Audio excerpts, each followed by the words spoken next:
My name is Ren Kisaragi, and the first sign that my life had become deeply stupid was a potato chip. I was 19, broke, late for class, and lying face down on the floor of my apartment because my alarm had gone off 9 times, and I had developed a spiritual hatred for standing up. A half-open bag of salt and vinegar chips sat beside my desk, maybe 3 inches beyond my fingertips. Normally, that would have been the end of the story. I would either move my lazy body or accept starvation like a tragic prince. Instead, I reached. My fingers stopped in empty air.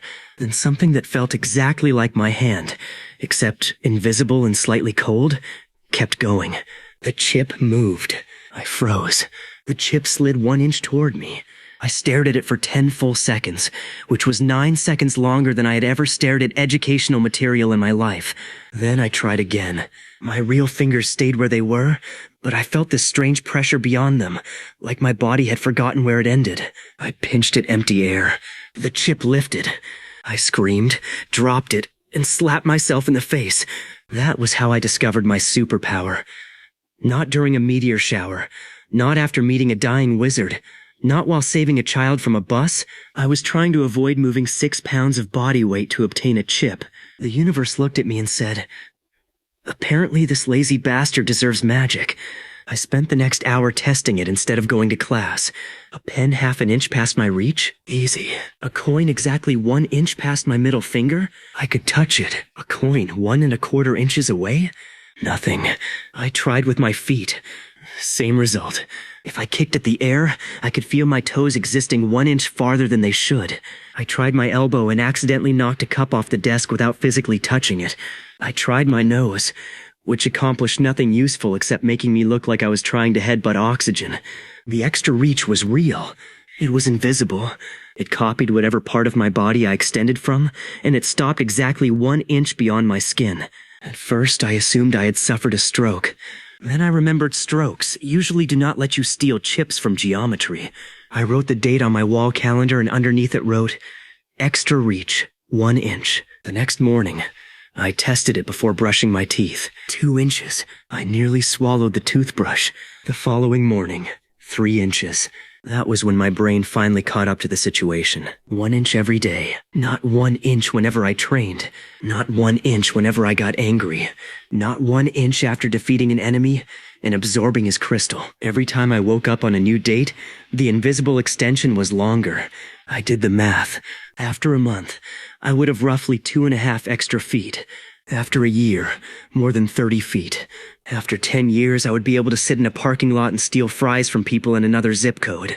That thought should have frightened me. Instead, I looked at the remote control on the other side of my bed and whispered, "Soon." The first week was basically useless, but I became obsessed with testing every possible rule.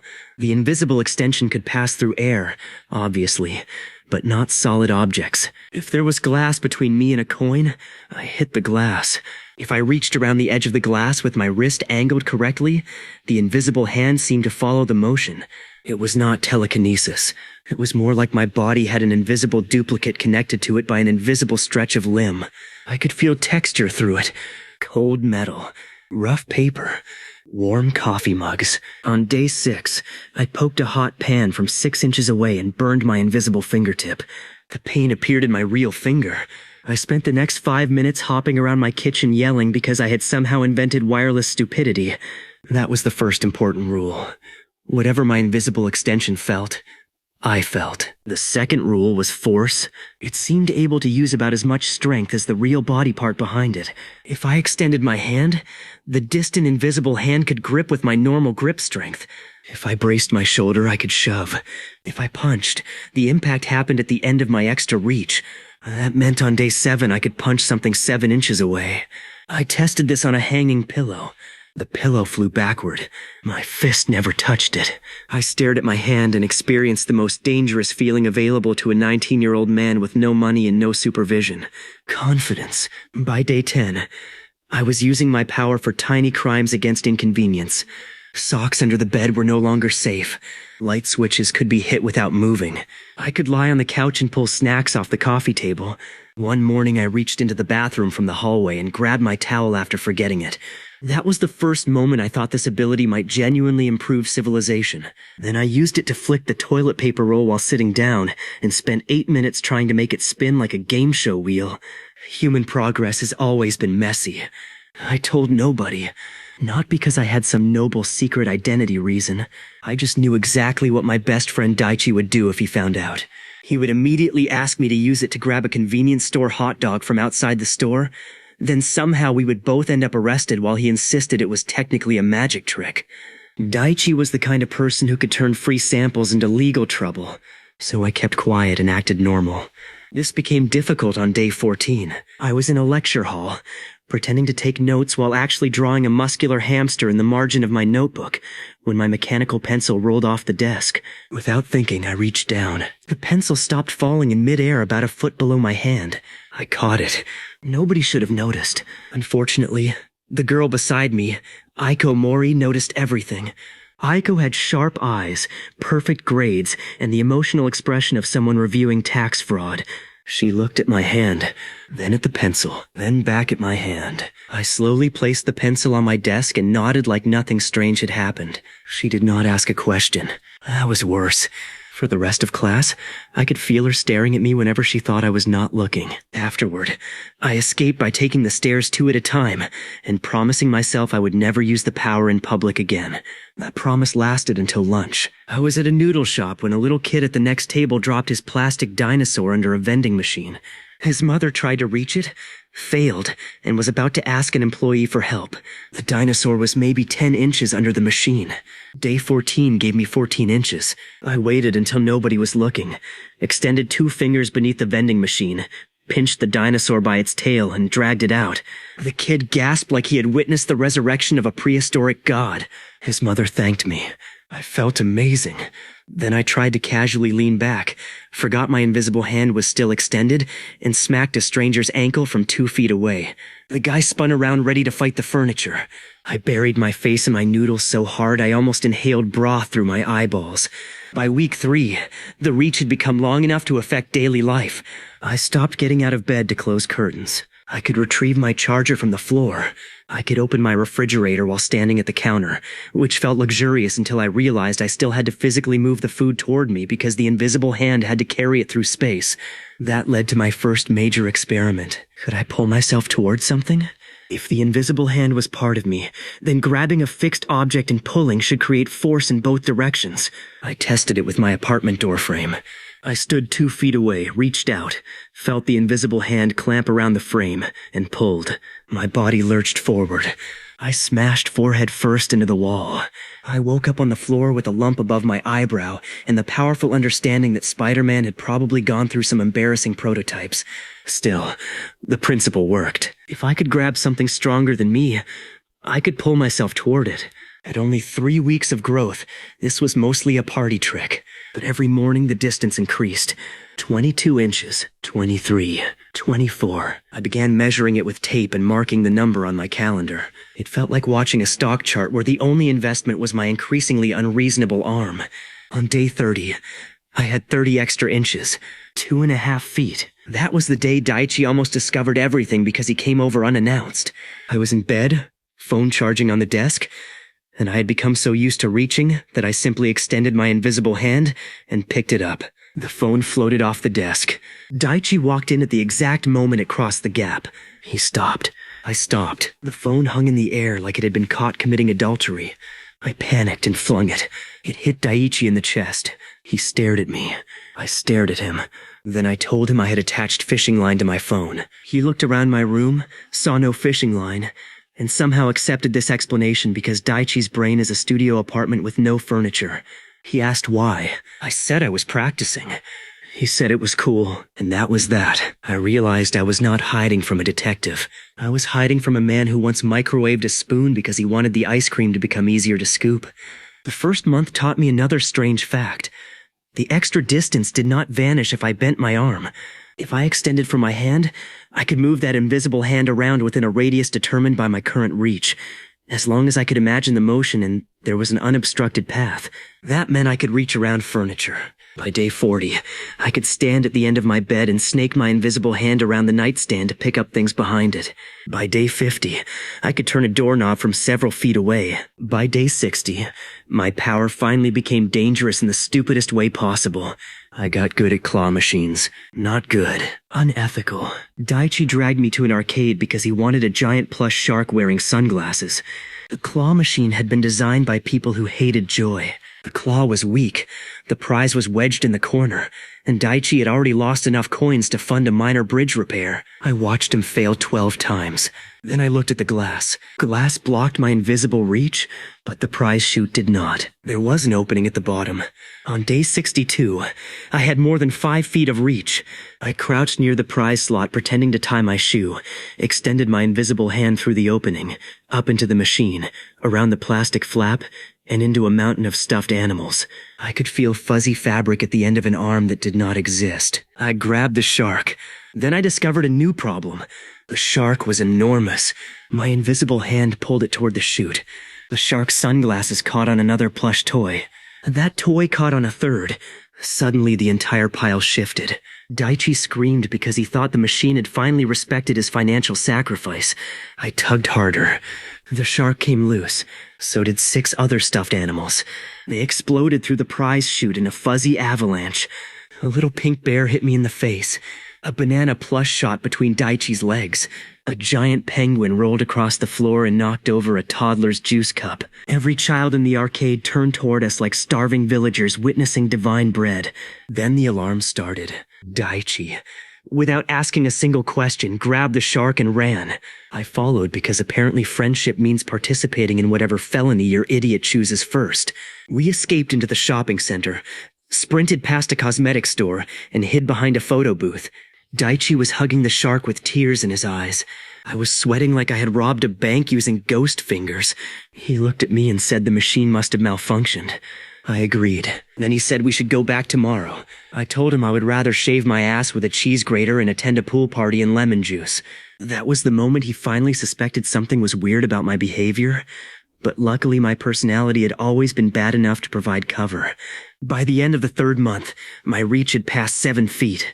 That was bigger than my apartment couch. I could stand in the kitchen and grab my phone from the living room. I could shut the front door from my bed. I could pull a blanket off a chair without looking. The power was becoming part of me. At first I had needed to concentrate hard. Now the invisible extension moved naturally. My brain had accepted that my body ended several feet after my skin, which should probably have required therapy, but therapy cost money and invisible arm nonsense was free. The strange part was precision. Distance increased automatically, but control improved with practice. I started doing exercises at night. I placed coins at different distances and stacked them using only the invisible hand. I learned to tie loose knots. I learned to spin pens. I learned to catch falling objects. I even tried typing on my laptop from across the room. That went badly because I could not see the keyboard angle properly and somehow opened Calculator, typed 80,085, and laughed alone for 3 minutes. Power had not made me mature. It had simply increased the radius of my stupidity. Around day 90, Aiko cornered me after class. She had not forgotten the pencil. Of course she had not. She asked why objects sometimes moved around me before I touched them. I denied everything. She mentioned a cafeteria tray I had caught the week before when someone bumped it off a table. I had reached automatically and stopped at 6 feet from my body. I thought nobody saw. She had. I told her my reflexes were good. She asked if my reflexes had invisible fingers. I decided I hated intelligent people. Instead of confessing, I performed the most convincing technique known to desperate men everywhere. I changed the subject. I asked if she wanted coffee. To my surprise, she said yes. That was how I accidentally went on something that felt suspiciously like a date while trying to conceal a superpower. We went to a cafe near campus. I spent the entire time making sure my hands touched nothing they should not. Every time a spoon rolled, I let it fall. Every time a napkin drifted away, I resisted the urge to catch it. Aiko watched me with the focused suspicion of a cat waiting beside a mouse hole. Then a waiter tripped. 3 hot drinks launched off his tray. One was heading directly for Aiko. I had less than half a second. I reached. The invisible hand caught the mug in midair. But I forgot there were 3 drinks. I caught the second with my other invisible hand. The third hit me in the chest. Scalding latte exploded down my shirt. I stood up so fast my chair fell over, still holding 2 floating mugs several feet away from my body. The entire cafe went silent. Aiko looked at the cups, then at me, then at the brown stain spreading across my shirt. I tried to smile. The invisible cups were still hovering. There are moments in life when a lie becomes too large to maintain. This was one of those moments. I gently lowered both mugs onto the table. Aiko waited. I told her I could explain. She said she hoped so. I told her my arms were haunted. She stared at me. I told her that was not the explanation. She continued staring, so I finally confessed. Not everything. Just the basic fact that my reach extended beyond my body and grew by 1 inch every day. I expected panic. I expected screaming. I expected her to call scientists. Instead, Aiko pulled out her phone, opened the calculator, and started doing math. This woman learned I had a supernatural body extension and her first instinct was spreadsheets. She calculated my reach after 1 year, 2 years, 5 years, and 10. Then she looked at me with genuine horror for the first time. Not because I had powers, because I had not been keeping proper data. Apparently my wall calendar was not a methodology. The next day, she showed up at my apartment with a measuring tape, notebooks, a laser distance meter, and enough stationery to investigate a murder. That was how Aiko became the first person to officially know my secret. She also became my unofficial power manager, because within 10 minutes she had discovered something I had missed for 3 months. My extension did not start from my fingertips. It started from any point of my physical body. That meant if I stretched my arm, I got my normal arm length plus the invisible distance. If I stood on my toes and leaned, I gained more. If I held a long stick, however, the extension did not continue from the stick. It only projected from me. But then Aiko asked a better question. What if I wore something? A glove did not matter. A reach began from my actual skin under it. A shoe did not matter. A giant foam finger did not matter. Daichi would have been devastated by this research. Then she asked whether I could extend from my tongue. I told her absolutely not. She said science required testing. I said science could eat my whole ass. We compromised by never discussing that experiment again. Aiko's testing uncovered the most important thing yet. My invisible reach behaved differently depending on what I imagined my body doing. If I imagined only a hand at the end I could grab, if I imagined my arm extending through the entire distance, I could feel contact anywhere along that invisible arm. This meant I could block things. We tested with a foam ball. Aiko threw it beside me. I imagined an invisible forearm stretched across the path. The ball bounced off empty air. We stared at each other. I suddenly had an invisible limb that could be several feet long. Solid only when I wanted it to be, and strong enough to exert my normal physical force. That was no longer a convenience trick. That was ridiculous. So naturally, our next experiment involved Daiichi's skateboard. He still did not know about the power. We borrowed the board while he was at work, went to an empty parking lot, and tried to see whether I could pull myself along by grabbing distant fixed points.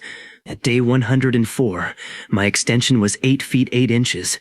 I stood on the skateboard, reached toward a lamppost, grabbed it invisibly, and pulled. The board accelerated. For approximately 2 seconds, I felt like a genius. Then my front wheel hit a pebble. The skateboard stopped. My body did not. I flew forward, still invisibly gripping the lamppost, which caused my shoulder to yank sideways in midair. I rotated like laundry inside a dryer and landed in a hedge. Aiko filmed the entire thing for research. I later discovered she had watched it 18 times. She claimed this was also research. By month 4, we had a system. Every morning, measure reach. Every weekend, test force and control. Do not use the ability around strangers unless necessary. Do not use it for theft. Do not let Daichi operate any equipment during testing. That last rule existed even though he still did not know. Some truths are universal. Then came day 127, when I learned my power could make me money. Not criminal money, mostly. There was a local restaurant challenge called the Emperor Bowl. It was a ridiculous mountain of noodles served in a bowl wider than my torso. Finish it in 30 minutes and the meal was free, plus you got 10,000 yen. I could not eat that much. But the restaurant had another challenge happening during a promotional event. Customers had to use giant novelty chopsticks nearly 6 feet long to move small dumplings from one bowl to another. Fastest time won 50,000 yen. The chopsticks were impossible to control because they bent and twisted. I watched 3 contestants fail. Then I realized something. The rules said I had to hold the giant chopsticks. They did not say the dumplings had to be moved by the chopsticks. I entered. The timer started. I held the stupid giant sticks in both hands and waved them dramatically while my invisible fingers, now reaching more than 10 feet, picked up each dumpling directly and dropped it into the second bowl. To the crowd, it looked like the dumplings were somehow jumping exactly when my giant chopsticks pointed at them. I moved 12 dumplings in 11 seconds. The previous record was 48. The restaurant owner stared at me like I had personally insulted physics. The crowd lost its mind. Daichi, who had come to watch, began screaming that I was the chopstick god. Aiko covered her face. I won the money. For the next week, local social media circulated a video of me apparently controlling dumplings with giant chopsticks. People argued about magnets, strings, airflow, static electricity, video editing, and one guy who insisted I had mastered ancient noodle key. Nobody guessed invisible expanding body range. That was reassuring. Also insulting. Then, one morning in month 5, I opened my eyes and realized my phone was ringing from the desk across the room. I did not move. I reached. My invisible hand crossed the entire bedroom, slid over the desk, found the phone by touch, picked it up, and brought it back to me. I stared at the screen resting in my real hand. 5 months earlier, 1 inch had seemed weird. Now I had just grabbed my phone from across the room without leaving bed. That should have been the moment I understood how powerful I was becoming. Instead, I answered the call and discovered it was Daichi asking if I wanted breakfast. I said yes. Then he told me he had found a restaurant where the pancakes were served on a shovel. And somehow that sounded like a bigger emergency. The shovel pancake restaurant was exactly as stupid as it sounded, which meant Daichi loved it immediately. The pancakes arrived on miniature construction shovels with whipped cream piled like snowdrifts. Daichi spent 10 minutes pretending he was excavating syrup while I tried not to think about the fact that I could now touch almost anything inside the restaurant from our table. That was the dangerous thing about the power. Every few weeks, the world quietly became smaller. At 1 inch, a room was enormous. At 5 feet, a bedroom was manageable. At 12 feet, tables stopped being obstacles. At 15 feet, I could sit in one corner of a small cafe and reach most of the way to the opposite wall. My body had not changed, but my idea of nearby had. While Daichi attacked a pancake with a tiny plastic excavator the restaurant provided for children, I noticed a server balancing 3 plates near the kitchen. One started sliding. I caught it invisibly, nudged it back into place, and released it before anyone noticed. Aiko, sitting across from me, noticed. Of course she did. She kicked me under the table. I kicked back from 6 feet farther than my foot should have reached. She jerked in surprise and nearly choked on coffee. That was worth it. Her glare could have peeled paint. I smiled into my pancakes like a criminal with diplomatic immunity. By then, Aiko had developed increasingly elaborate ways to test me. She made obstacle courses in empty classrooms. She hung bells from strings and had me tap them in different sequences. She made me pick specific cards from shuffled decks positioned around corners. The biggest breakthrough came when she placed a cardboard divider between me and a rubber ball. I could not reach straight through the cardboard. That part we knew. But when I mentally moved the invisible arm sideways, then forward, then back around the divider, I found the ball without seeing it. I could feel it. My invisible hand did not need line of sight. It only needed a physical path. That discovery turned my power from long invisible arm into human plumbing snake with opinions. Aiko made me close my eyes and locate objects around obstacles by touch. At first I was terrible. I knocked over cups, squeezed oranges too hard, and once grabbed a mop head thinking it was a towel. But after weeks of practice, I could map a small space around me with invisible fingertips. Walls had texture. Door frames had edges. Air vents had grates. Keys had teeth. I could reach behind a couch, feel around and identify a coin without seeing it.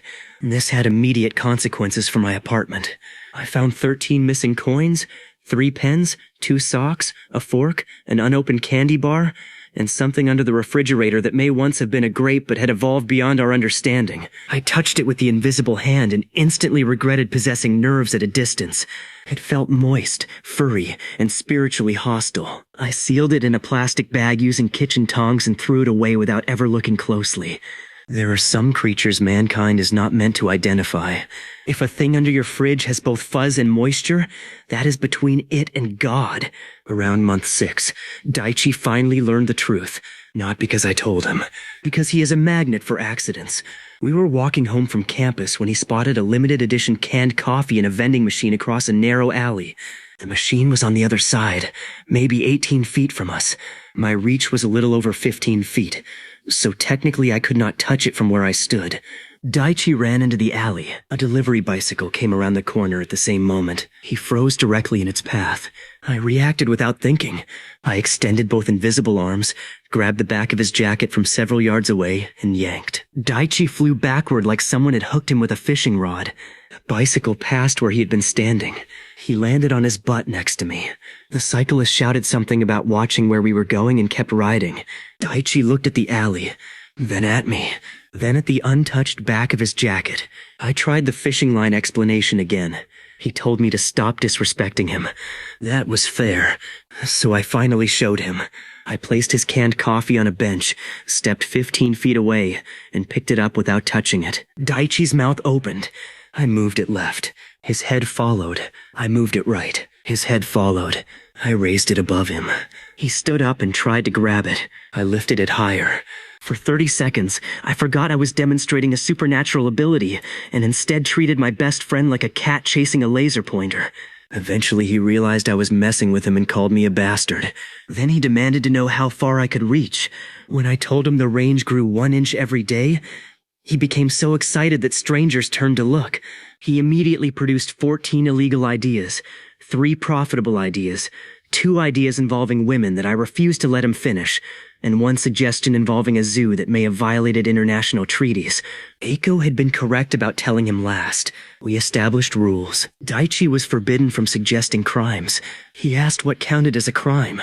We expanded the rule to include anything that began with technically. He asked whether retrieving coins from fountains counted. Eiko said yes. He looked betrayed by society. Once Daichi knew, however, training became more entertaining. He did not care about precise measurements.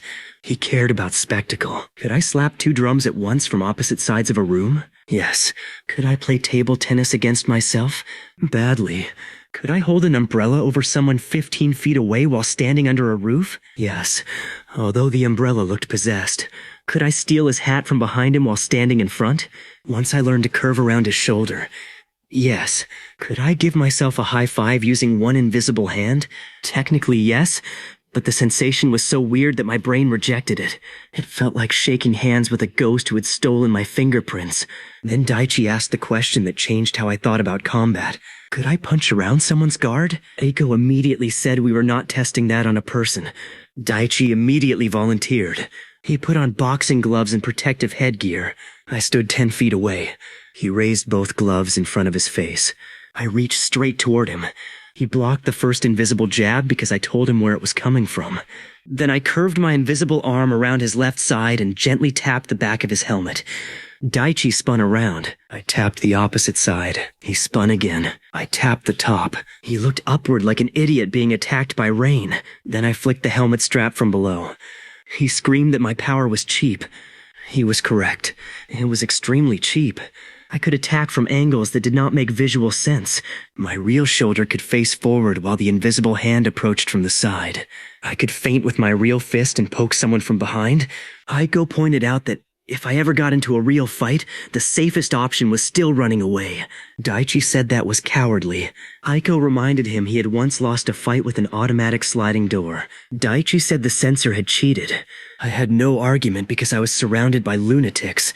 Fortunately, I did not get into real fights. I got into something much worse. Intramural basketball. Daichi's team was short 1 player. He begged me to join for a campus tournament, even though I had not played seriously since middle school. I refused several times. Then he mentioned the winning team got free meal vouchers for a month. I had recently paid tuition. My wallet was so empty it had begun producing echoes. I joined. I promised Eiko I would not blatantly use the power. I kept that promise for almost 4 minutes. Our team was terrible. Daichi believed passing was a personal insult. Our center was 5'9". One guy wore running shoes with almost no grip and squeaked across the court like an anxious hamster. The opposing team had 2 former high school players and one enormous engineering student named Goro, who looked like a refrigerator had learned anger. We fell behind immediately. Then I realized my invisible reach was now nearly 17 feet. A basketball court suddenly looked very different.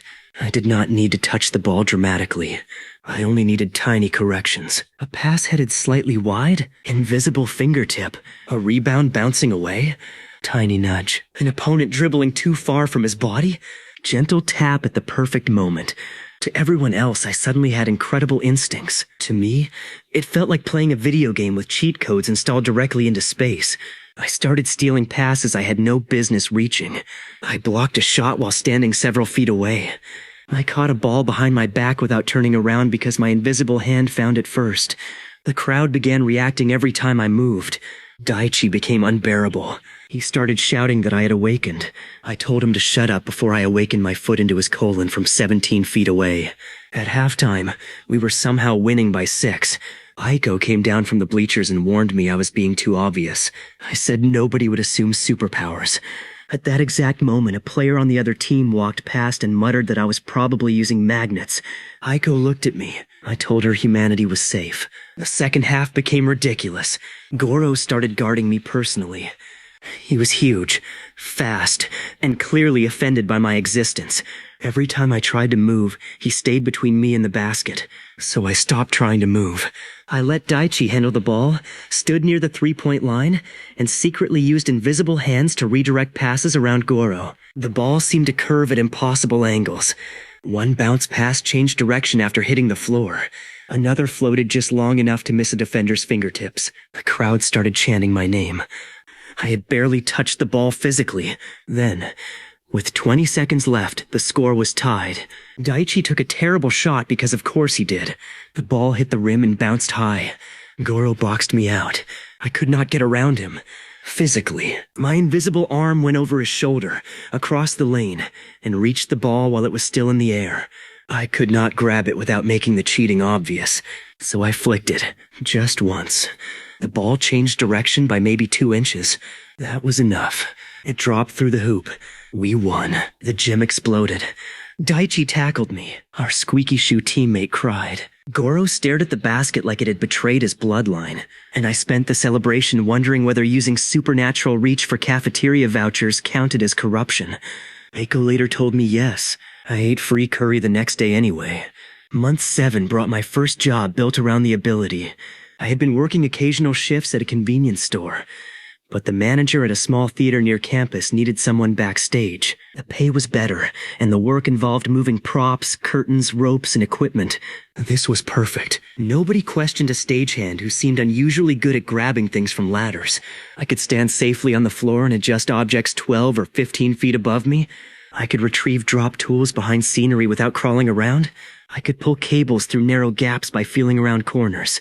The theater manager thought I was a prodigy. I was really just cheating at arms. One evening, during a student production, the main character's fake sword got stuck behind a piece of scenery seconds before he needed it. A normal stagehand would have been doomed. I stood behind the curtain, sent my invisible arm through a narrow opening, felt along the floor, found the handle, and slid the sword toward the actor just as he reached for it. From the audience, it looked perfectly timed. Backstage, I looked like a man aggressively pointing at plywood. That became my specialty.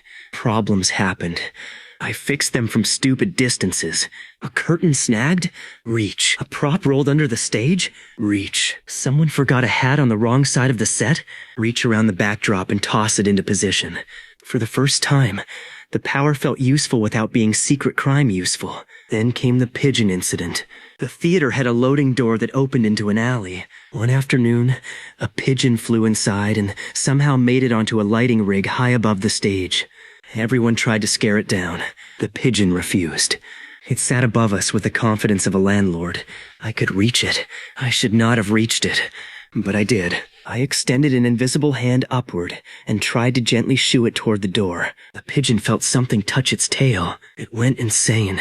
It launched into the air, circled the stage, and began dive-bombing random people. Someone screamed. A prop spear fell over. The director ducked behind a chair. I tried to catch the pigeon with invisible hands. This was a mistake. You know how difficult it is to catch a flying bird with normal hands? Now imagine your hands are 20 feet away, invisible, and you can feel feathers but cannot see exactly where your fingers are. I spent 2 minutes accidentally slapping empty air while the pigeon turned the theater into a war zone. Finally, it flew toward the open loading door. I gave one invisible push to help it along. Too much. The pigeon shot out of the building like it had been fired from a cannon. It landed unharmed on a dumpster across the alley, turned around and stared directly at me. I swear that bird knew.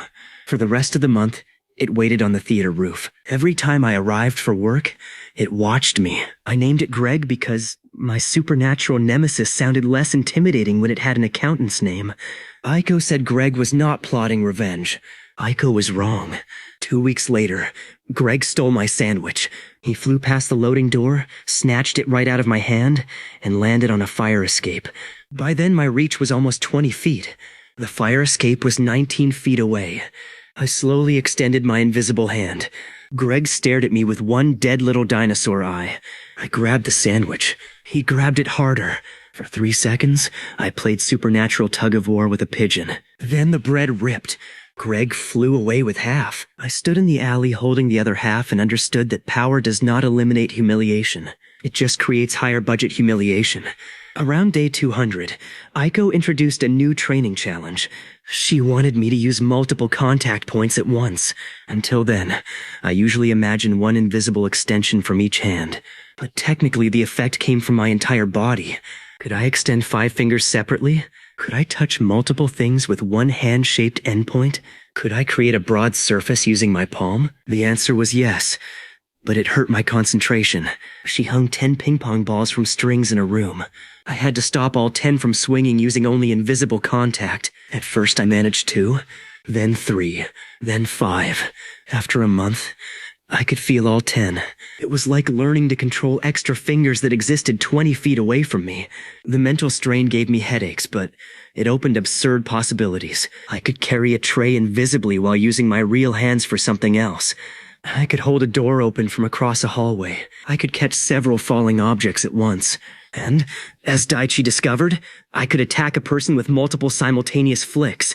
He challenged me to flick his forehead while he tried to block. I flicked his forehead, both ears and the back of his neck at the same time.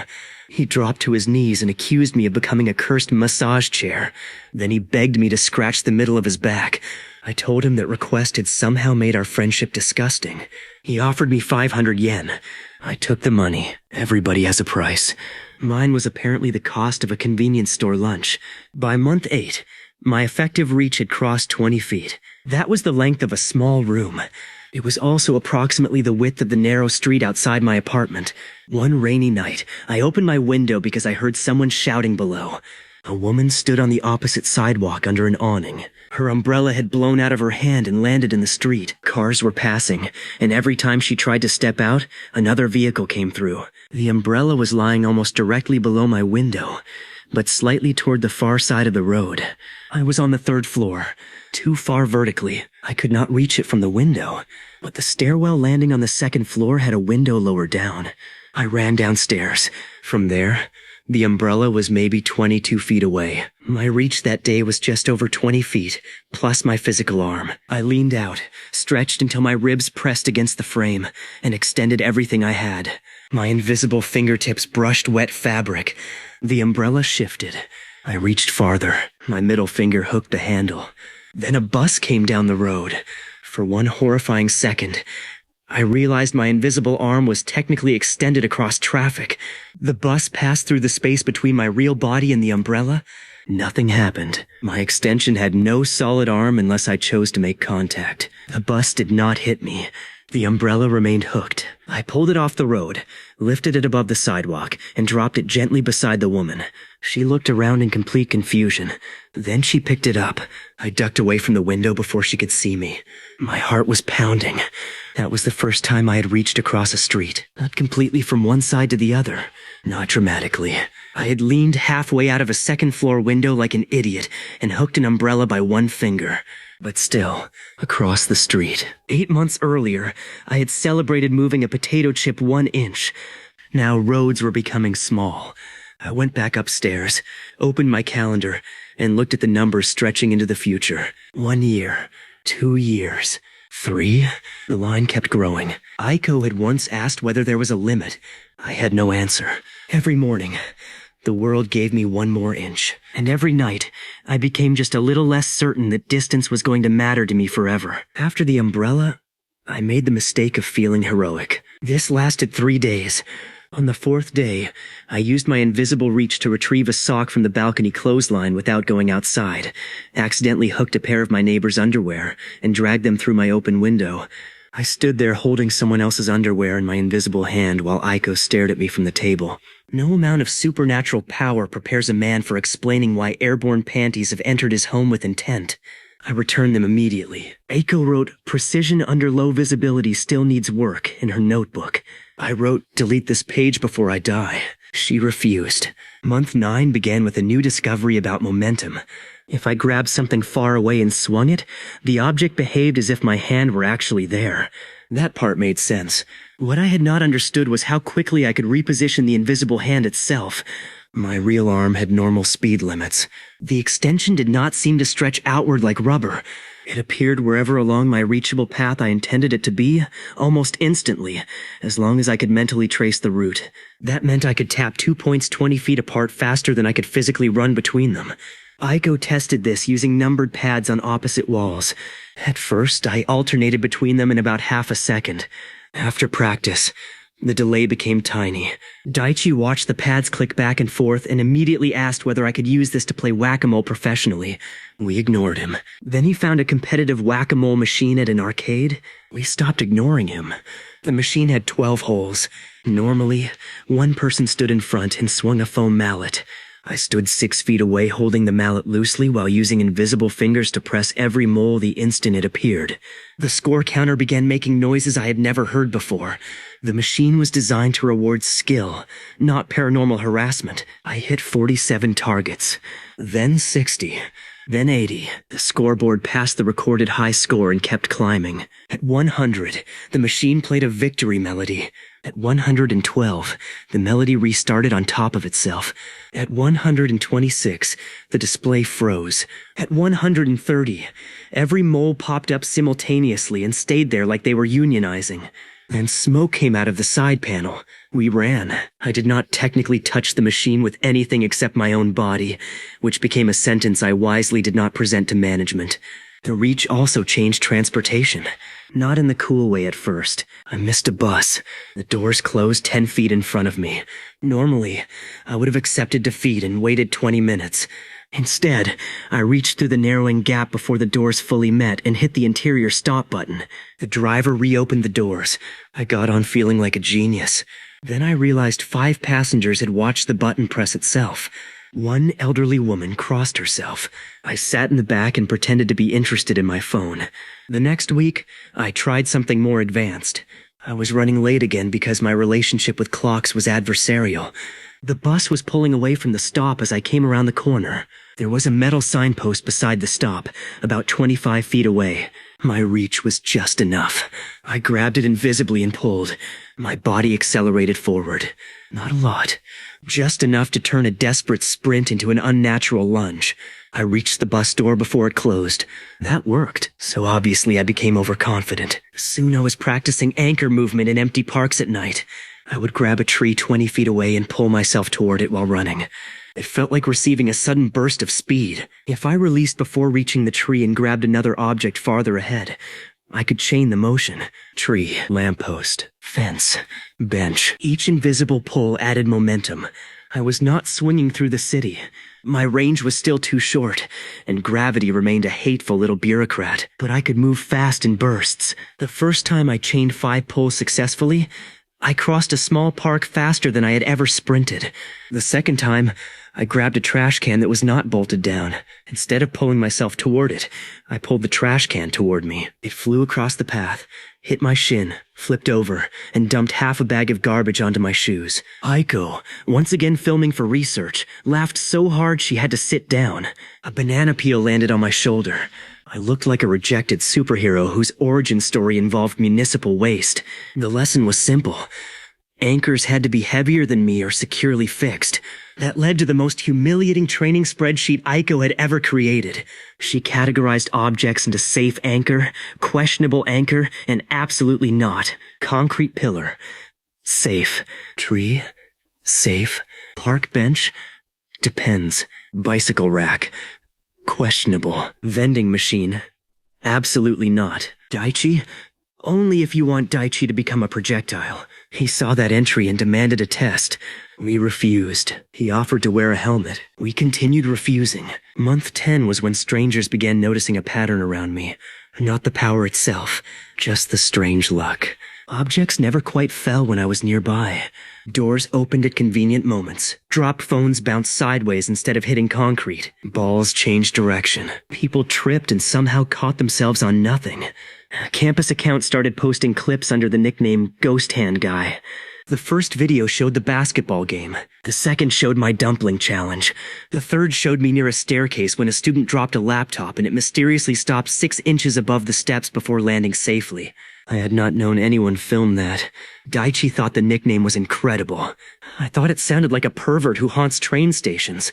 Aiko agreed with me, which was not comforting. The account belonged to a second-year media student named Mei Tachibana. Mei was tiny, energetic, and permanently carrying 2 cameras, a phone, and enough batteries to survive the collapse of civilization. She did not believe in ghosts. She believed in engagement metrics. That was more dangerous. She began appearing wherever weird things happened around campus.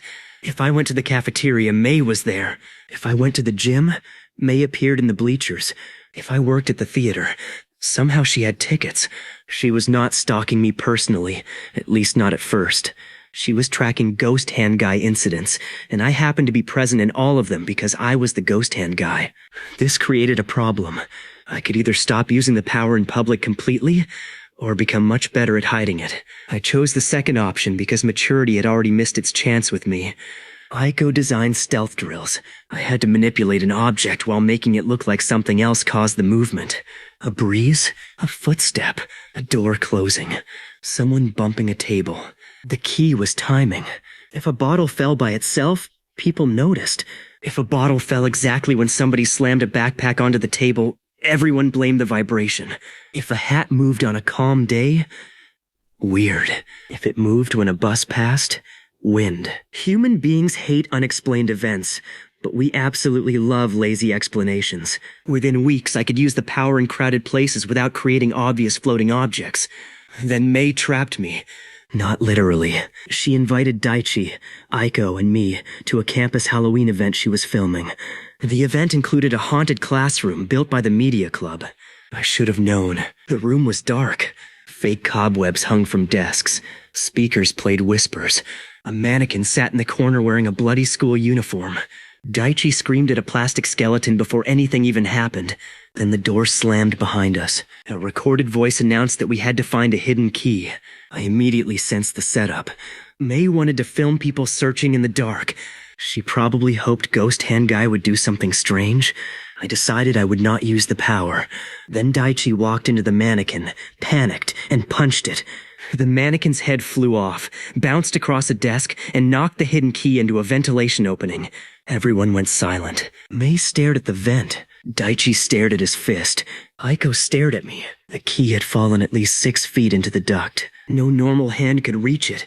I could, but May's camera was recording. So I did something deeply stupid.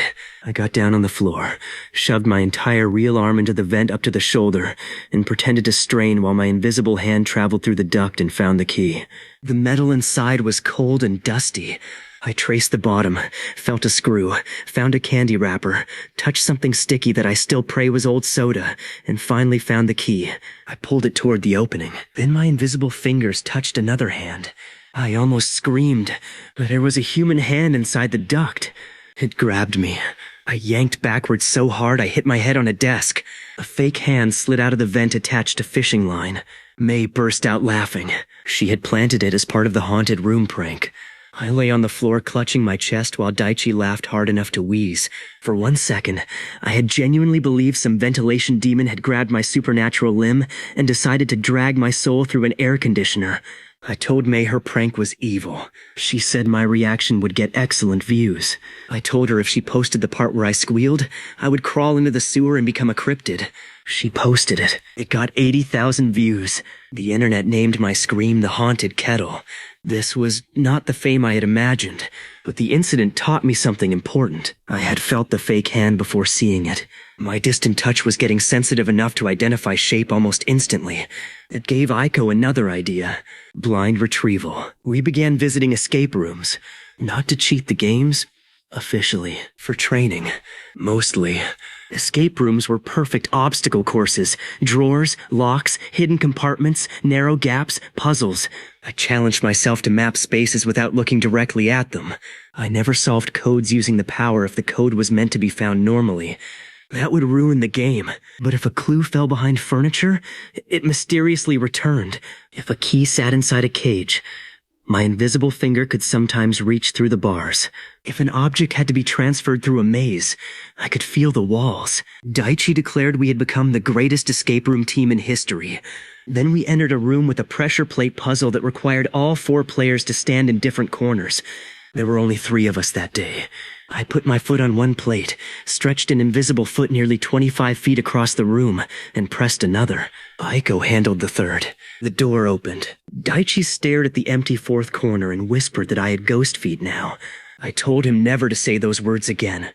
By day 300, my extra reach reached 25 feet. That number changed everything outdoors. A normal residential street was no longer a barrier. I could stand on one sidewalk and touch a parked bicycle on the other side. I could sit at a bus stop and press the pedestrian crossing button across the road. I could toss trash into a bin farther away than most people could throw accurately. I could rescue a grocery bag someone left on a bench without crossing the plaza. At night, when streets were empty, I practiced from rooftops. My apartment building had access to a flat section of roof. From there, neighboring balconies and fire escapes sat within 20 or 30 feet. I never entered private spaces. Aiko had made me promise. But I practiced touching harmless exterior objects. Rain gutters, railings, satellite dishes, rooftop pipes. The sensation was surreal. My real feet stood on one building while my invisible fingertips traced the metal railing of another. And there was open air between us. For the first time, I understood that this ability was not just making my arm longer. It was changing my relationship with space itself. Then Greg the pigeon landed on the opposite roof. I had not seen him for weeks. He stood on a ventilation box 27 feet away. My reach that day was 25 feet, plus my arm. Barely enough. We looked at each other across the gap. This had become personal. I extended one finger. Greg watched me. I reached the edge of my range. My invisible fingertip brushed one tail feather. Greg exploded into flight. I laughed like a cartoon villain. Then 30 pigeons rose from behind the ventilation box. I stopped laughing. The entire flock flew toward me. I ran for the stairwell. I do not know whether Greg had recruited them. I do not know whether pigeons understand revenge. I only know that when 30 winged sewer goblins descend on your head at sunset, philosophical questions become less important than protecting your eyes. I made it downstairs unharmed. Daichi said I had started a war. Aiko said pigeons did not wage war. The next morning, someone had crapped directly on my bicycle seat. I looked at Aiko. She said nothing. Victory was mine. As the first year approached its end, my life became strangely comfortable. I could work faster at the theater. I could prevent small accidents. I could travel through crowded spaces without bumping into people by gently holding doors or moving dropped objects. My room stayed cleaner because nothing was truly out of reach anymore. I had also become unbelievably lazy. I stopped standing up for almost anything.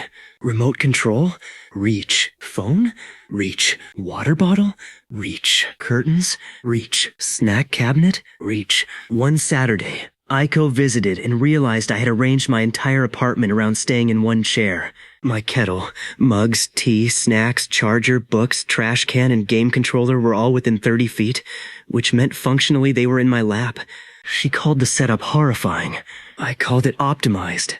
She unplugged my router from across the room using a normal hand. I stood up immediately. So apparently some forces remain stronger than supernatural evolution. The final week before day 365 became a countdown. Aiko had tracked every measurement. There had been no missed days, no jumps, no slowdown. 360 inches, 361, 362. The morning of day 365, I woke before my alarm. I went to the roof with Eiko and Daichi. We had placed a bright red rubber ball exactly 30 feet 5 inches from the tips of my outstretched fingers, across the roof near the far railing. 1 year of growth, 365 inches, 30 feet and 5 inches. I stretched out my hand. The invisible extension crossed the rooftop. I felt the ball. I picked it up. 30 feet away, the ball rose into the air. Daichi cheered. Eiko checked the measurement twice. I pulled the ball toward us and caught it in my real hand. 1 full year. I had gone from 1 inch to more than 30 feet. Daichi brought a cake that said Happy Longiversary, which was the worst possible name for the occasion. Eiko made him scrape off the word before strangers saw it. We ate cake on the roof while the city moved below us. Cars passed through intersections. People crossed sidewalks. Laundry moved on balconies. Antennas and signs and windows filled the distance. 30 feet suddenly did not feel enormous. It felt like the beginning. Then I noticed something on another building. Across the narrow street, maybe 35 feet from where I sat, a small blue object rested near the roof edge. Too far. I could not quite reach it. I stretched anyway. Nothing. 5 more feet. Roughly 60 more days. Daichi asked what I was looking at. I said nothing important, but I kept staring at that blue object. Because for the first time, I did not look at something far away and think, I can't reach that. I thought, I can't reach that yet. The blue object became my personal enemy. Every time I went to the roof, it sat on the neighboring building like it knew I was too short in the only dimension that mattered. Eiko told me I was anthropomorphizing litter. Daichi suggested we throw rocks at it. I refused because there were windows below, and because every Daichi solution eventually required apologizing to a landlord. So I waited. Day 380. Still too far. Day 400. My fingertips could reach the neighboring parapet, but not the object. Day 420. Close. On day 427, I sat on my roof, extended one invisible finger across the street, and finally touched blue plastic. I grabbed it. I lifted it. I pulled it across 35 feet of open air. Daichi leaned forward like we were opening buried treasure. The mysterious object landed in my palm. It was the cracked lid from a detergent bottle. I had waited 2 months to retrieve garbage. Daichi fell over laughing. Aiko took a photo of my face. I considered using my power to throw the lid into the sun. Instead, I put it in recycling because apparently even dramatic disappointment has rules. Still, touching the neighboring rooftop changed something in me. Until then, I had treated buildings as separate spaces. You entered one, left it, crossed outside, and entered another. Now 2 buildings could be part of the same reachable area. I started training with rooftops more seriously. If a railing across the street was within range, I could grab it. If I grabbed with one invisible hand and pulled, I could lean farther over my own roof safely because the opposite railing acted like a second support. Then I discovered something crazier. I could hang from it, not with my real body dangling across the gap. At least not initially. I stood near my roof edge, grabbed the opposite railing with both invisible hands, and slowly leaned backward. Instead of falling, I felt tension through my shoulders. My invisible grip supported some of my weight. I leaned farther. My heels lifted. For half a second, I was suspended at an impossible angle, held by hands 30 feet away. Then my concentration broke. I dropped onto my back. The rooftop knocked the air out of me. Aiko ran over. Daichi shouted that it looked awesome. I lay there gasping and gave him a gesture that did not require invisible reach. but I had felt it. My distant grip could support my body. That meant with enough range and strong anchor points, I could move through space in ways no normal person could. Aiko immediately banned unsupervised rooftop experiments. I immediately agreed because I am stupid, not suicidal. We moved training to a climbing gym after hours. One of Aiko's cousins worked there and let us use a wall when it was empty. I would stand on the mat and invisibly grab holds 10, 20, 30 feet away. At first I used the reach only to pull while my real hand stayed free. Then I started combining physical and invisible grips. Real hand on one hold, invisible hand on another 20 feet away. Real foot against the wall, invisible foot pressing against a distant surface. My body became the center of a bizarre network of forces. I could climb without touching half the wall. I could stop myself from swinging. I could pull sideways. I could even hold my body several feet off the ground for a moment, while both real hands were free. Daichi called it air climbing. Aiko called it remote load bearing. I called it holy crap, my shoulders hurt. The power transmitted force, but my real muscles still paid the bill. After 20 minutes, I felt like I had been arm wrestling a gorilla in a sauna. That limitation mattered.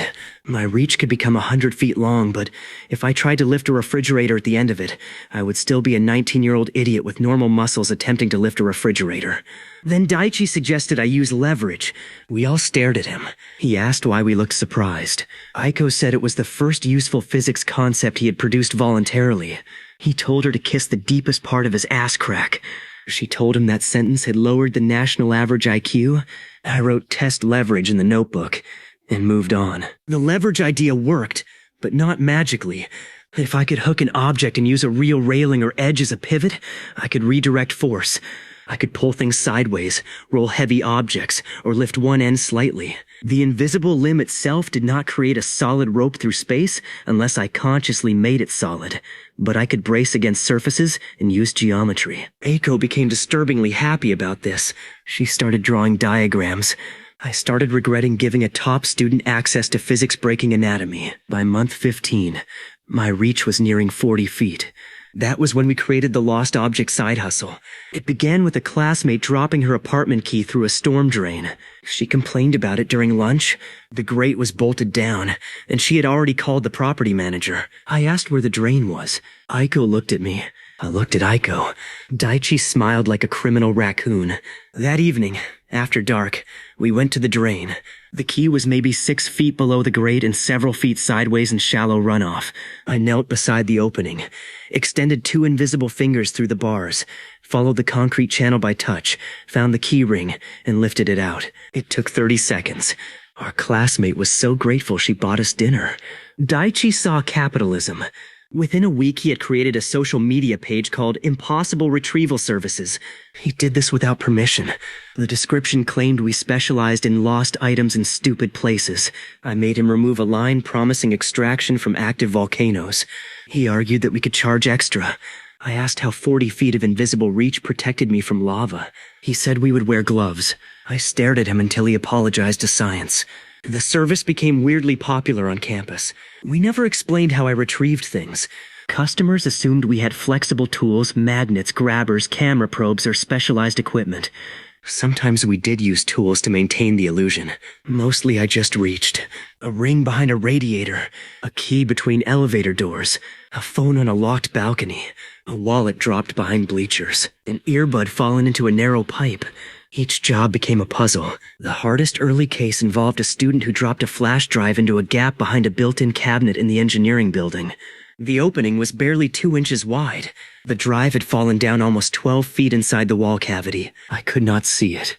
I sat beside the cabinet with one finger touching the gap and sent my invisible fingertip downward. Dust. Wood. A cable.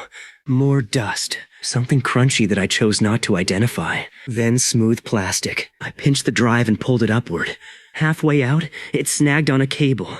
I had to rotate it by touch inside a wall while pretending to manipulate a long, flexible retrieval tool that did not exist. After 10 minutes, the drive slid out. The student nearly cried. He had an entire project on it. He paid us double. Daichi immediately bought a jacket with "Impossible Retrieval" printed across the back. Aiko asked whether he planned to make our secret operation easier to identify. He said branding mattered. She said so did prison avoidance. He compromised by wearing the jacket everywhere except during jobs, which defeated the purpose so completely that none of us had energy to argue. We made decent money, not rich money, snack money, rent help money, enough that I could reduce convenience store shifts and spend more time training. And the jobs taught me control in ways exercises never could. Every retrieval space was different. Narrow pipes, crowded shelves, drain channels, tree branches, rooftop gutters, underparked cars, behind vending machines. The world was full of tiny, unreachable places, and I was becoming their natural predator. And then someone asked us to retrieve a wedding ring from a public pond. The ring had slipped off while a newlywed couple fed koi. They knew approximately where it fell, but the water was murky and several feet deep. I had never tested the extension underwater. Aiko looked thrilled. I looked at the koi. One of them was enormous. I asked whether fish could bite invisible fingers. Aiko said probably. That was not the confidence boost I wanted. I knelt at the pond edge and reached into the water. Cold surrounded my invisible hand. That sensation alone almost made me pull back. My real hand was dry in open air, but my brain insisted my fingers were submerged. I moved downward. Mud, pebbles, a plant stem. Then something brushed my palm. I flinched. A fish. I could feel scales slide across skin that did not physically exist. It was one of the weirdest sensations of my life, right below being grabbed by a fake severed hand inside an air duct. I searched the mud carefully. 10 seconds. 20. 30. Then a koi bit me. Not hard. Just a quick little mouth pinch on my invisible index finger. I screamed and yanked my arm back. My real finger was completely dry and completely unharmed, but my nervous system had received a direct message from a fish saying, "This finger is food." The couple stared at me. I claimed I had cramped. Daichi laughed into his sleeve. I tried again. This time I ignored the fish. My fingertips combed through mud until they touched metal. A ring. I pinched it carefully and lifted. The gold band rose out of the water 20 feet from where I sat. That was a problem. The couple saw it. The ring floated over the pond, dripping water. I panicked and flicked it toward shore. It landed in grass near Daichi. He immediately dropped to his knees, pretended he had found it with a magnet on a string, and shouted with Oscar-level enthusiasm. The couple hugged him. He took credit for my work. I considered remotely shoving him into the pond. Aiko later said that would have been unprofessional. I said what he did was professional theft of glory. She said our company was not legally registered anyway. That ended the argument. Unfortunately, the ring retrieval had another witness, May. She'd been filming ducks from the opposite side of the pond. Of course she had. 2 days later, she posted a slow-motion clip. The ring rose from the water. It moved sideways. No string was visible. Daichi's fake magnet line was nowhere near it. The video exploded online. Ghost Hand Guy was back. This time, comments were more serious. People enhanced frames. They measured angles. They argued about hidden wires. One amateur magician made a 15-minute video explaining 6 ways the trick could have been done. He was wrong 6 times. A physics student wrote an entire thread about invisible drones. One commenter said it was probably quantum magnets, which I am fairly sure is what people say when they want science to leave them alone. May contacted Daichi's retrieval page and asked for an interview. Daichi nearly accepted because he enjoys danger when it has a camera. Aiko confiscated his account password. I thought we had avoided the problem. Then May hired us. She submitted a normal retrieval request through the page. Her lost item was a memory card she claimed had fallen behind a permanently mounted cabinet in the media building. We arrived after classes. The cabinet was against a wall. The gap was tiny. May stood nearby with no visible camera. That should have made me more suspicious, not less. I crouched. I reached into the gap. I found the memory card almost immediately. Too immediately. It was resting on a small platform instead of the floor. I felt something beside it. A camera lens. A tiny action camera was hidden inside the gap, pointed directly at the card. May had set a trap. I froze. The invisible hand was currently inside the wall space, but the camera could not see it. If I picked up the card, the footage would show it moving on its own. I slowly withdrew. I told May the card was inaccessible. She asked whether I was sure. I said yes. She asked whether I had even used our special equipment. Daichi began sweating because he is terrible under pressure. Then May smiled. She knew. Not everything. Maybe, but enough. She reached behind the cabinet herself and pulled a wire. The entire side panel popped open. The cabinet was fake. Inside were 3 cameras pointed at us from different angles. Daiichi whispered something that sounded like a prayer mixed with a bowel emergency. May crossed her arms and asked us what Ghost Hand Guy actually was. I considered lying. Then the memory card slipped off its little platform. I caught it invisibly before it hit the floor. It floated between us. May's eyes widened. I sighed. At some point, a secret becomes so exhausted that it just wants to sit down. I moved the card into my real hand. May stared at it, then at me. Then she whispered that this was the greatest thing she had ever filmed. Aiko immediately demanded all footage be deleted. May refused. Daiichi offered her money. She laughed. I expected a crisis. Instead, May proposed a deal. She would keep the secret if I let her document controlled tests privately. No face, no name, no identifying details. She wanted footage of the phenomenon itself because, in her words, impossible things were why cameras existed. Aiko hated the idea. Daiichi loved it. I was stuck in the middle. Then May showed us the hidden camera footage. The memory card appeared to float perfectly still in empty space. For the first time, I saw my own power from an outsider's perspective. It looked insane.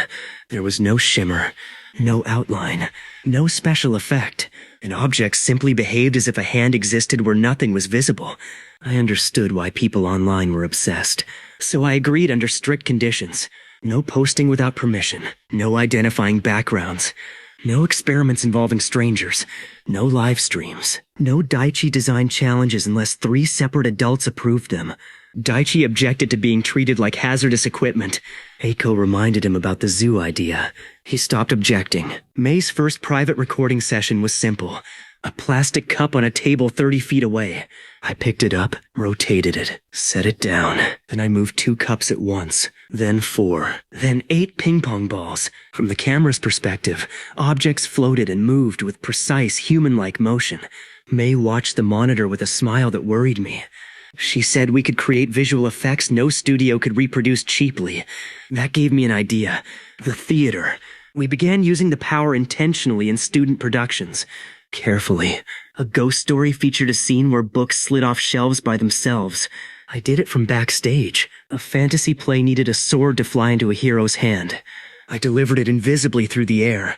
A comedy required plates to wobble before falling. I made them dance. The audience assumed clever stage mechanics. The director assumed May had built hidden rigs. May accepted the credit with zero shame. Our shows became popular because the effects looked unnervingly real. They were real, just not in the way anyone expected. That was the first time my power became art. It was also the first time I realized secrecy did not have to mean hiding everything.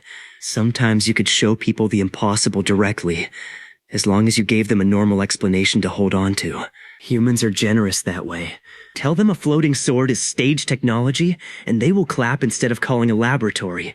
Around day 500, my extra reach passed 41 feet. I could sit on my apartment roof and touch multiple neighboring buildings.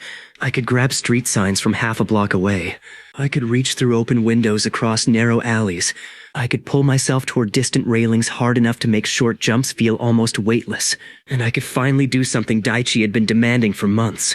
We went back to the climbing gym. He stood 40 feet away wearing a helmet and padded vest. I grabbed the back of his harness invisibly.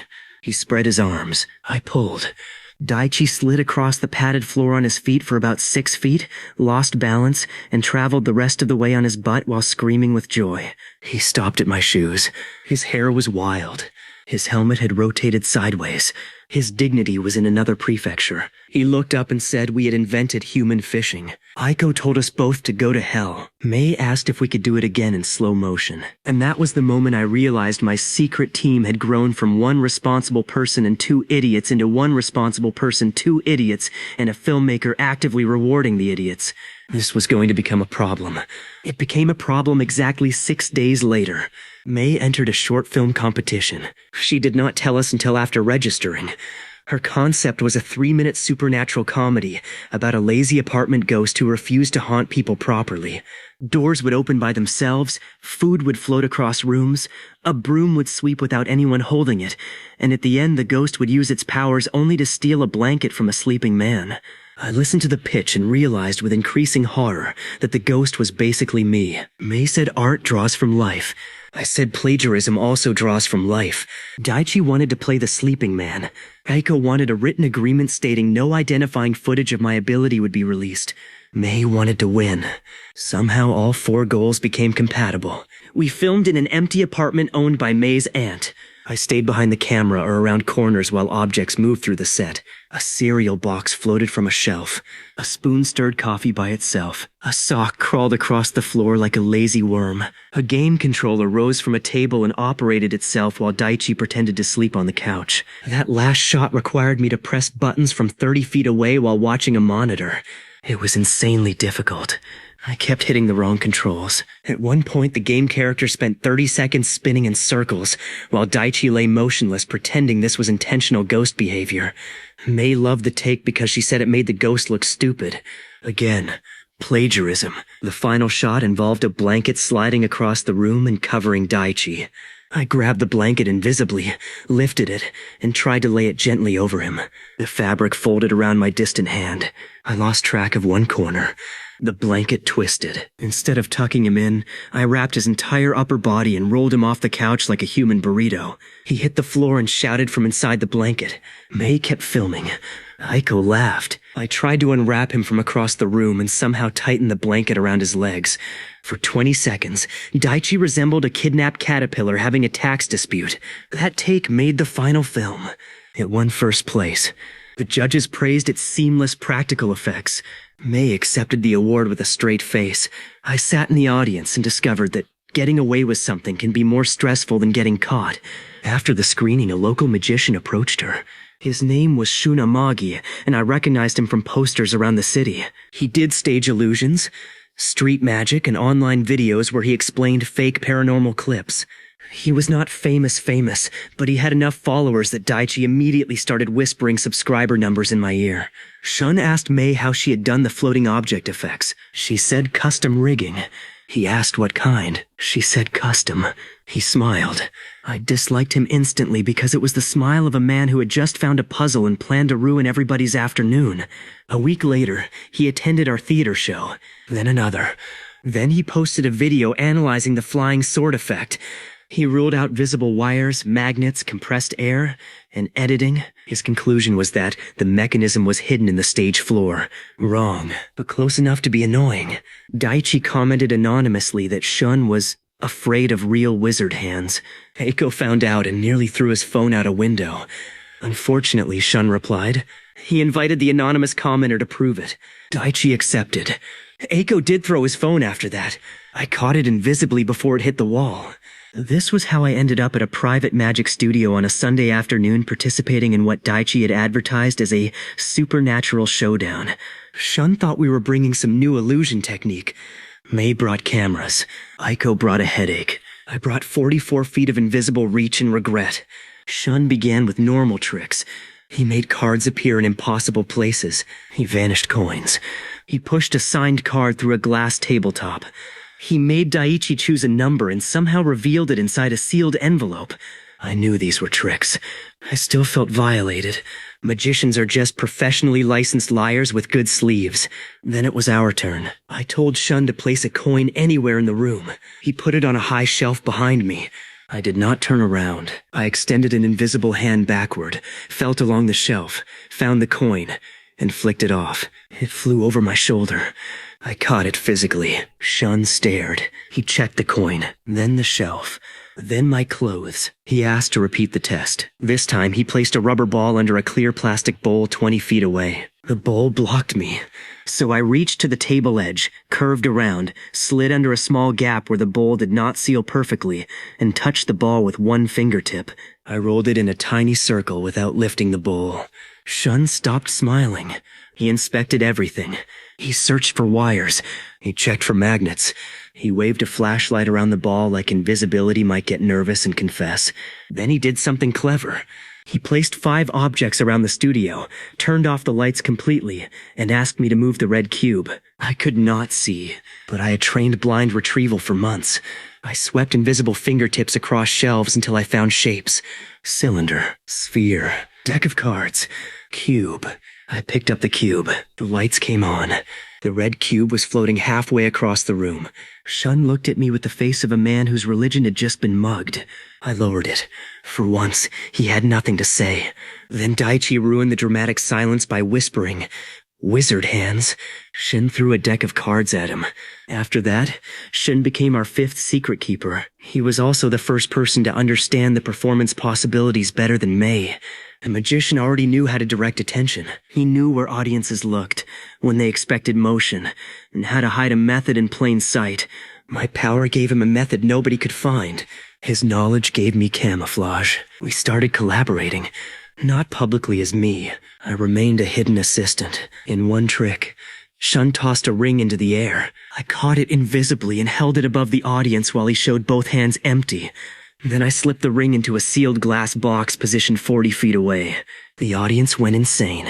In another, he threw a silk scarf over a chair. I lifted the chair from behind using invisible force while he pretended to control it with a cane. That trick went badly during rehearsal when I lifted too hard. The chair flipped and the silk wrapped around Shun's face. He walked into a wall. I laughed until my stomach hurt. He threatened to reveal my secret. I reminded him I could slap the back of his head from the parking lot. He said that was abuse of power. I said blackmail was not exactly a yoga retreat either. We became friends. Shin also taught me something I had never considered. Misdirection could work in normal life. If I needed to grab an object across a room, I could point somewhere else first. If I wanted to catch something falling, I could make a physical motion that suggested I had kicked or bumped it. If an object moved too far, I could turn it into a joke or pretend someone else caused it. The better I became at controlling attention, the more openly I could use my ability without people understanding what they saw. This was useful during the summer festival. It was also responsible for the most chaotic 40 minutes of my second year. Our neighborhood held a huge festival with food stalls, lanterns, games, music, and a parade float shaped like a smiling tanuki. Daichi volunteered all of us to help because his uncle was on the organizing committee. I was assigned to carry boxes. Naturally, I carried 6 at once by supporting extra boxes with invisible hands. To everyone else, it looked like a tower of supplies somehow balancing perfectly on my arms. Aiko told me to stop showing off. I told her efficiency was not showing off. Then one box opened and 80 paper fans spilled into the air. I spent 10 seconds invisibly catching them one by one while standing perfectly still. From a distance, it looked like the fans had frozen in a windless cloud around me. A child saw it and screamed that I was a fairy. I dropped all 80. The child's mother pulled him away. So much for subtlety. Later, the festival mascot lost its head. Not emotionally, literally. The person wearing the giant Tanuki costume tripped near the parade route, and the oversized mascot head popped off, rolled downhill, bounced through a gap in the barrier, and landed on top of a moving delivery truck.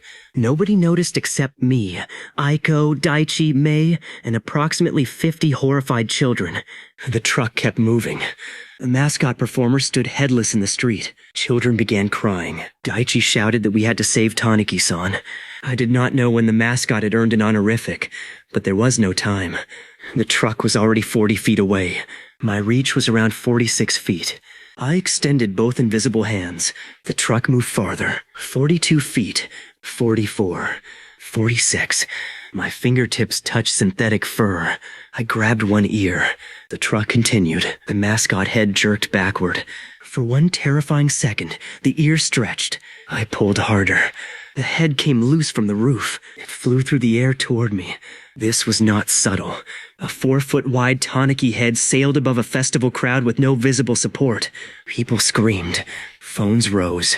Mei, traitor that she was, also raised her camera. I needed an explanation fast. Shun happened to be performing street magic 50 feet away. I threw the mascot head toward him. He saw it coming, understood absolutely nothing, but had the reflexes of a stage performer. He spread his arms dramatically. The head stopped above him. The crowd turned. Shin bowed. I lowered the head into his hands. Everyone applauded. The entire impossible event transformed instantly into a magic trick. Shun stared at the enormous Tanuki face he was now holding. Then he looked across the crowd at me. I gave him a thumbs up. He mouthed something that would have required several censorship bleeps. Crisis solved, except the festival had barely begun. An hour later, a string of decorative lanterns detached from a pole and sagged over the street. I held it up invisibly until workers secured it. Then a toddler released a helium balloon shaped like a shark. I caught the string 30 feet overhead and returned it. Then Daichi tried to win a bottle toss game, missed every throw, and quietly asked me to cheat. I refused. He reminded me about the dumpling contest. I told him personal growth exists. He said my personal growth was literally 1 inch per day and ethically negative. That was annoyingly strong logic. I let him lose naturally. Then came the portable shrine. Dozens of volunteers were carrying it through the street when one of the decorative gold ornaments on top came loose. It was heavy enough to hurt someone and directly above the crowd. I felt it shift before I saw it fall. I reached upward and caught it. The ornament stopped in empty air 6 feet above everyone. No magician nearby. No obvious explanation. I had to move fast. I held the ornament steady and shouted that something had snagged on the overhead wires. People looked up at the wires instead of the floating decoration. Shun pushed through the crowd, grabbed a long festival pole, and raised it beneath the ornament. I lowered the piece onto the pole. From the ground, it looked like he had caught it. Nobody was hurt. Shun later told me I owed him for 3 separate miracles that day. I bought him fried squid. He said that was insufficient. I bought him 2 fried squid. Apparently divinity is affordable at festivals. By the end of summer, our group had found a rhythm. Eiko managed rules and measurements. Daichi generated terrible ideas, 1 out of every 20 of which became useful. Mei documented tests and helped control what evidence reached the internet. Shun taught misdirection and occasionally used me as the world's most illegal stage assistant. And I kept growing. Day 550, 45 feet 10 inches. Day 600, 50 feet. A 50-foot radius changes a lot. Standing in the center of a gym, I could touch nearly every wall. From a rooftop, I could reach across most 2-lane streets comfortably. From my apartment window, I could grab small objects from the convenience store sign across the road. I did not, because Aiko had specifically added do not steal promotional decorations to our rules after Daichi suggested it. But I could. Then I discovered that 50 feet was enough to make delivery people think my building was haunted. I ordered dinner late one night. The delivery rider called from downstairs because the main door was locked. I was exhausted and did not want to walk down 3 flights, so I opened my window. The rider stood on the sidewalk almost directly below, holding a paper bag. I could reach him. I told him over the phone to hold the bag up. He did. I grabbed the handles invisibly. The bag left his hand. There was a long silence on the phone.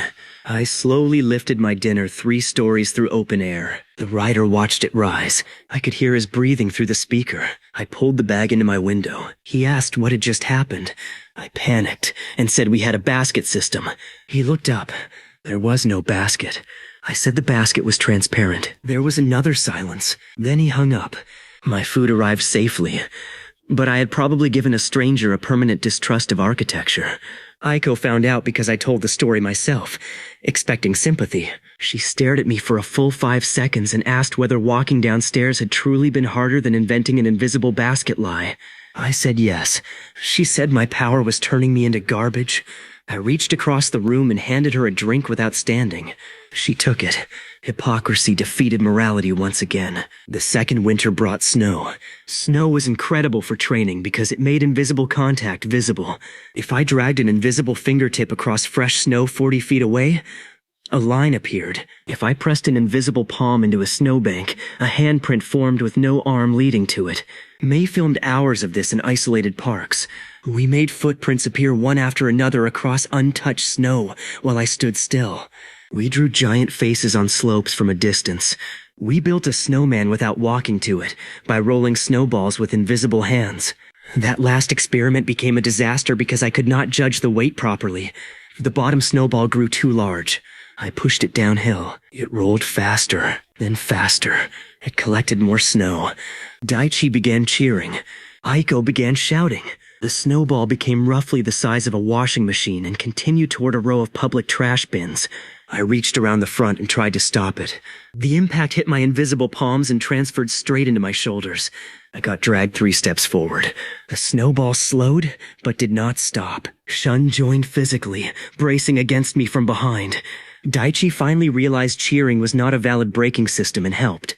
With all of us straining like idiots fighting an avalanche the size of a refrigerator, the snowball stopped 6 inches from the bins. We stood there panting. May had filmed everything. She said it looked amazing. I told her if that footage ever leaked, I would legally change my name to Not That Dumbass. She said the form probably had a character limit. By day 650, I could reach more than 54 feet. I had begun thinking less about maximum range and more about volume. A 54-foot radius around my body was a huge sphere of potential contact. Anything inside that sphere, if a physical path existed, might as well have been beside me. That made crowds strange. I could feel the edge of a wall far behind me while walking forward. I could hold a door for someone who had not reached it yet. I could stop a rolling bottle behind my back. I could tap a friend's shoulder from across a plaza. Daichi abused that last feature until I threatened him. Actually, I abused it. He would be talking to someone 40 feet away and suddenly feel a tap on his left shoulder. He would turn. Nobody there. Tap on the right. He would spin again. Tap on the back of his head. After 3 days, he started wearing a hood indoors. I had created supernatural paranoia in my own best friend and felt zero remorse. Then Aiko got revenge for him. During a study session, she placed a strip of clear tape across the doorway at ankle height without telling me. I was so accustomed to using invisible touch to check doors and grab objects that I stopped watching the floor like a normal human. I walked straight into it. The tape caught my legs. I tripped into a beanbag. Aiko calmly turned a page in her book. Daichi applauded. I realized my friends had discovered the one weakness no superpower can overcome. Office supplies and spite. As day 700 approached, we planned another anniversary test. Not a measurement. A crossing. There were 2 flat-roof buildings near the theater separated by an alley roughly 57 feet wide at the relevant points. Both roofs were privately accessible through people we knew. No traffic below. No strangers. No dangerous improvisation. Aiko had checked everything. My reach was nearly 60 feet. The plan was simple. Stand on roof A. Grab the railing on roof B. Then retrieve an object resting near that railing.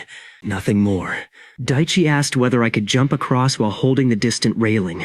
Everyone said no before he finished the sentence. We placed a cheap plastic toy crown on the opposite roof. May set up cameras. Shun stood beside me in case I lost balance. Aiko measured the distance twice. I stepped to the edge. The alley opened below, 57 feet. I extended my hand.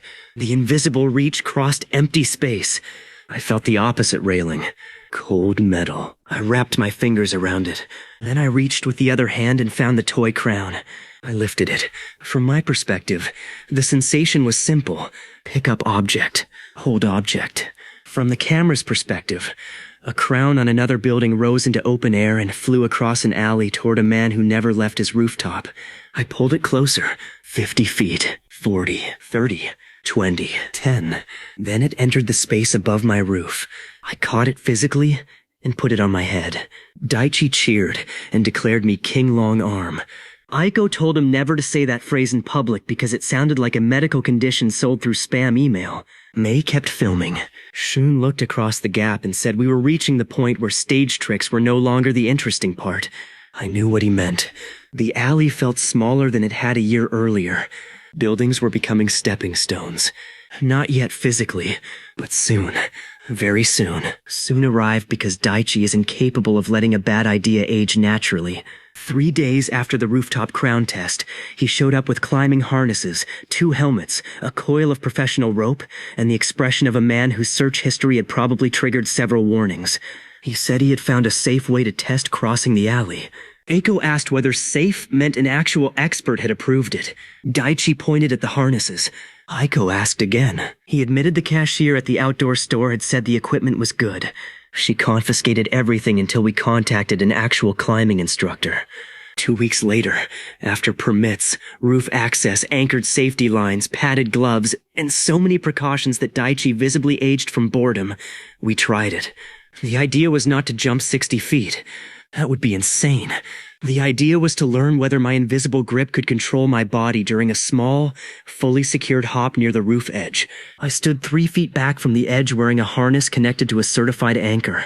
Across the alley, I grabbed a steel railing with both invisible hands. The sensation was bizarrely normal. My real hands were empty at my sides, but my shoulders felt tension as if my arms were stretched forward, gripping metal. I leaned. The invisible grip held. I took one step, then another. At the edge, my toes curled inside my shoes. The alley below looked much larger when my body understood we were considering nonsense. I did not jump across. I made a tiny hop straight up. At the same time, I pulled with the invisible arms. My body moved forward almost 6 feet before the safety line caught me. For a fraction of a second, I had been in open air, pulled by hands anchored to another building. I swung slightly, harness tight around my waist, and laughed so hard I forgot I was supposed to be scared. Daichi screamed like we had just launched a rocket. Aiko checked the safety line. Shun asked what it felt like. I told him it felt like being kidnapped by my own arms. That became the foundation of movement training. Not reckless rooftop swinging. Controlled pulls, parks, climbing gyms, warehouses, anywhere we could use certified anchors in open space. I learned that a distant pull could change my direction in mid-jump. I could reduce a fall by grabbing something above and taking part of my weight. I could accelerate sideways. I could brace myself against 2 distant points and resist being pushed. I could even create the feeling of a giant invisible stance by placing distant feet against surfaces while my real legs remained beneath me. That last technique was exhausting. Imagine doing a squat while the floor is 50 feet away from your body and your brain is responsible for pretending this makes sense. After training, my legs shook so badly I walked downstairs like a newborn deer returning from leg day. Daichi said I looked majestic. I told him I would remotely untie his shoes on the escalator. He stopped talking. Because my strength limited the power, I finally started going to the gym seriously. This was a terrible betrayal of my original lifestyle. The ability had begun because I refused to move for a potato chip. Now I was deadlifting 3 times a week because invisible super limbs apparently came with mandatory fitness content. Aiko designed a sensible program. Daichi designed a shirt that said longer every day. I refused to wear it because there are some phrases a man should not display across his chest unless he is comfortable being banned from public parks. Training made a huge difference. My reach grew 1 inch per day regardless of effort, but force came from me. Stronger grip meant stronger distant grip. Better shoulders meant safer pulls. Core strength meant I could brace against remote surfaces without folding like wet cardboard. By the middle of my 2nd year, I could hang a significant portion of my body weight from invisible grips for several seconds. That led to air sitting. Daichi named it. I hated the name. The technique involved placing both invisible palms against a sturdy horizontal surface far away and pushing down while I held my body in a supported position. It did not create a chair. It created opposing force through my shoulders. From the outside, I appeared to lower myself into empty air and remain there for a second or two before my muscles gave up. May filmed me doing it against a concrete ledge 40 feet away. The result looked like terrible wire work with the wires erased. Shun watched the footage and immediately added it to a stage routine. He presented me anonymously in a hooded costume as a man who had forgotten gravity. I stepped off a low platform, stopped myself in empty space using hidden distant grips, held the pose for 2 seconds, then landed. The audience screamed. I nearly screamed too because my shoulder cramped midway through the pose and I felt my soul attempt to evacuate through my armpit. Stage magic is glamorous from the audience. Backstage, it is mostly adults whispering, "Oh crap," around expensive curtains. Our act became a small online sensation. Nobody knew who I was under the hood. People argued about wires, harnesses, camera angles, and magnetic shoes. One video reached several million views. For 2 weeks, I experienced the strange pleasure of reading people confidently explain my own ability to me.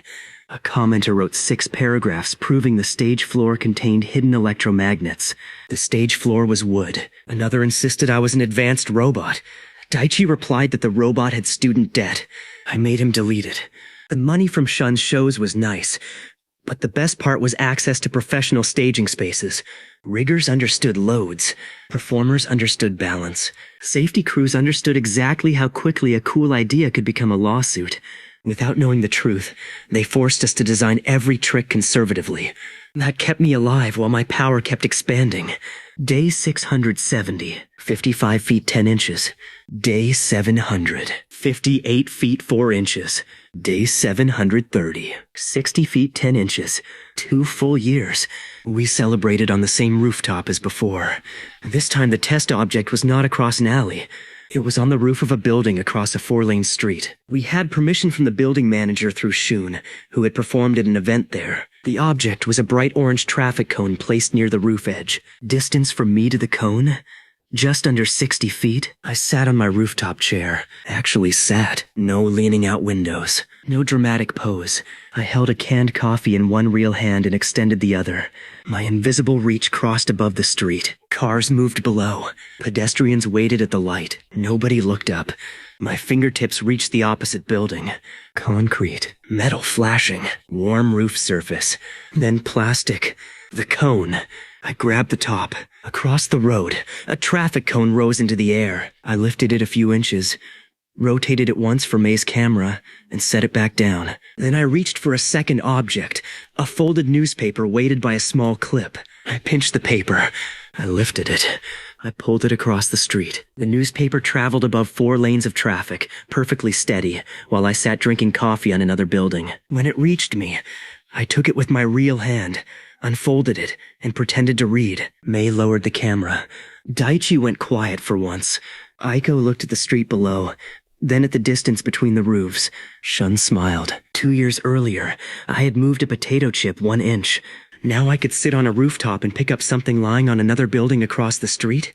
And the craziest part was that it did not feel like the climax. It felt routine. That scared me more than the distance. The next morning, I woke up with 1 more inch. The power did not care about anniversaries. It just continued. We had already tested 60 feet. Now we needed problems worthy of 60 feet. The universe provided one at a shopping center. A promotional event had released hundreds of small balloons inside a multi-level atrium. Most were tied to strings. One little girl lost hers, and it drifted upward toward the glass ceiling almost 5 stories above. I happened to be walking on the 2nd level with Aiko. The balloon rose past us. The girl cried below. Normally, I would have let staff handle it. Then I saw the balloon string snag briefly on a decorative hanging banner about 50 feet away. I could reach it. I extended upward and touched the string. The balloon stopped. Aiko gave me the look that meant, be subtle. I started guiding the string downward along the banner cable, making it look like the balloon had naturally snagged and slid. It worked beautifully. Then the building ventilation turned on. The balloon jerked sideways. My invisible fingers missed. It floated toward a huge decorative mobile consisting of dozens of mirrored metal shapes. I reached again. The string wrapped around one of the shapes. The mobile began rotating. A second balloon got caught. Then a third. Within seconds, 3 balloons were winding their strings around the spinning sculpture while I tried to untangle them from 40 feet away. Aiko whispered that I should stop. I agreed. And one balloon string hooked the sunglasses off a man on an upper balcony. The sunglasses fell. I caught them. A shopping bag slipped from the hands of a woman who ducked away from the falling sunglasses. I caught that too. A drink tipped off the railing. I caught the cup with one invisible hand, the shopping bag with another, the sunglasses with 2 fingers, and the original balloon string with my invisible pinky. My brain became a customer service desk in hell. I stood completely still while 4 unrelated objects hovered around the atrium. People started pointing. Aiko looked at me with pure disbelief. Then a security guard turned toward us. I needed an explanation. There was none. So I chose chaos. I released the balloon upward, placed the shopping bag back on the balcony, tossed the sunglasses gently toward their owner, set the drink onto an empty table, and walked away at normal speed. Behind me, the atrium erupted in confused shouting. Aiko followed. We did not speak until we reached the parking lot. Then she asked what the hell my plan had been. I said there had been no plan. She said that was obvious. I told her at least I saved everything. She said I had turned a lost balloon into paranormal juggling in front of 30 phones. I checked social media that night. The clip was everywhere.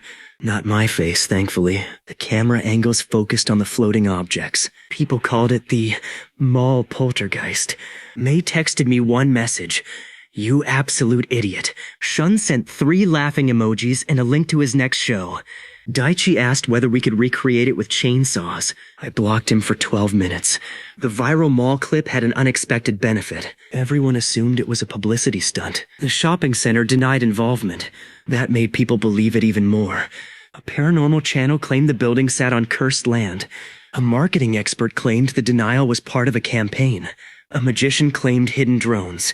A drone company claimed their products could not do that, and then used the clip in an advertisement anyway. Truth drowned in content. I was learning that secrecy in the modern world did not require keeping something off camera. Sometimes the best hiding place was being one weird video among 10,000 weird videos. That realization made me bolder, not reckless. Mostly, I began using the power more often for harmless public problems. A hat blew toward traffic. I redirected it onto the sidewalk. A cyclist dropped a water bottle. I rolled it toward the curb.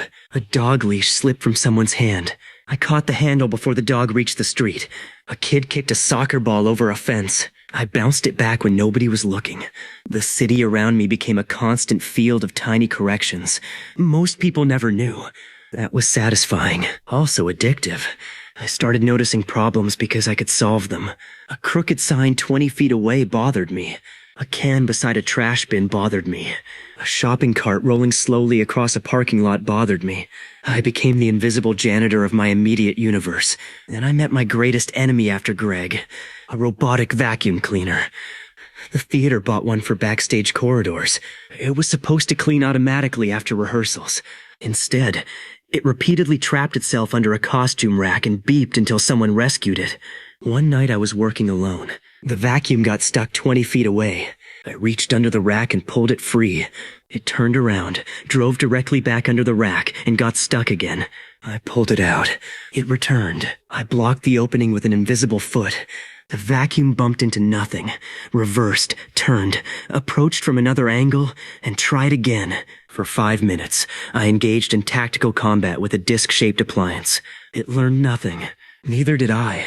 Eventually, I placed a box in front of the rack physically. The vacuum drove away.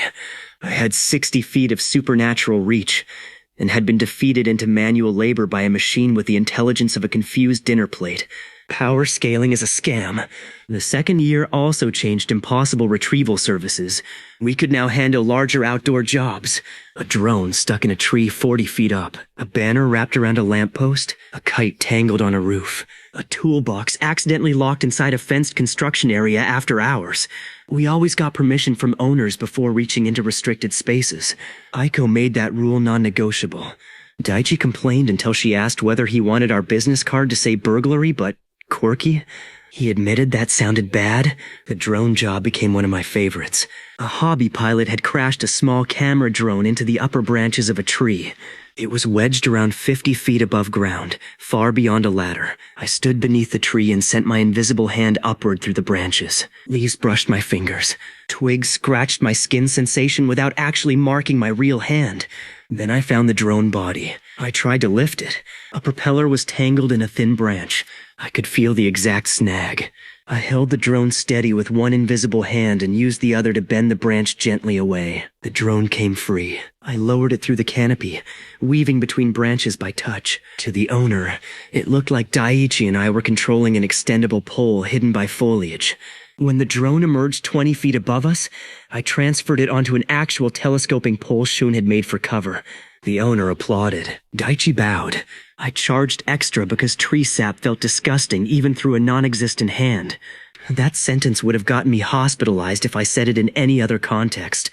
By then, my power felt less like a secret weapon and more like a bizarre trade skill. Carpenters had saws. Electricians had meters. Plumbers had snakes. I had an invisible 60-foot body extension that could retrieve your earbuds from hell. And every morning, my equipment upgraded itself by 1 inch for free. I should have known that something so consistently absurd would eventually attract someone even stranger than us. The strange person introduced herself as Chika Noruse and arrived at our retrieval service wearing a suit, carrying a silver briefcase, and looking far too professional for anything Daichi had created on social media.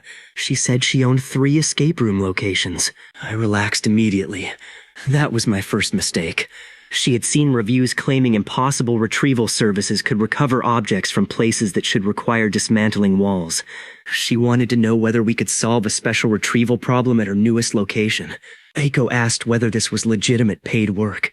Chika produced a contract. Eiko read every line. Daichi pretended to read over her shoulder while clearly looking at the payment number. The number had enough zeros to make him stand straighter. The job was simple to describe.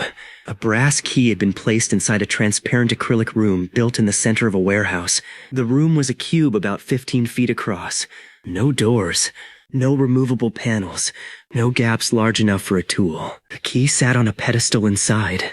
We had 1 hour to retrieve it without damaging the cube. I asked why. Chika said she was designing a promotional puzzle and wanted to test unconventional approaches.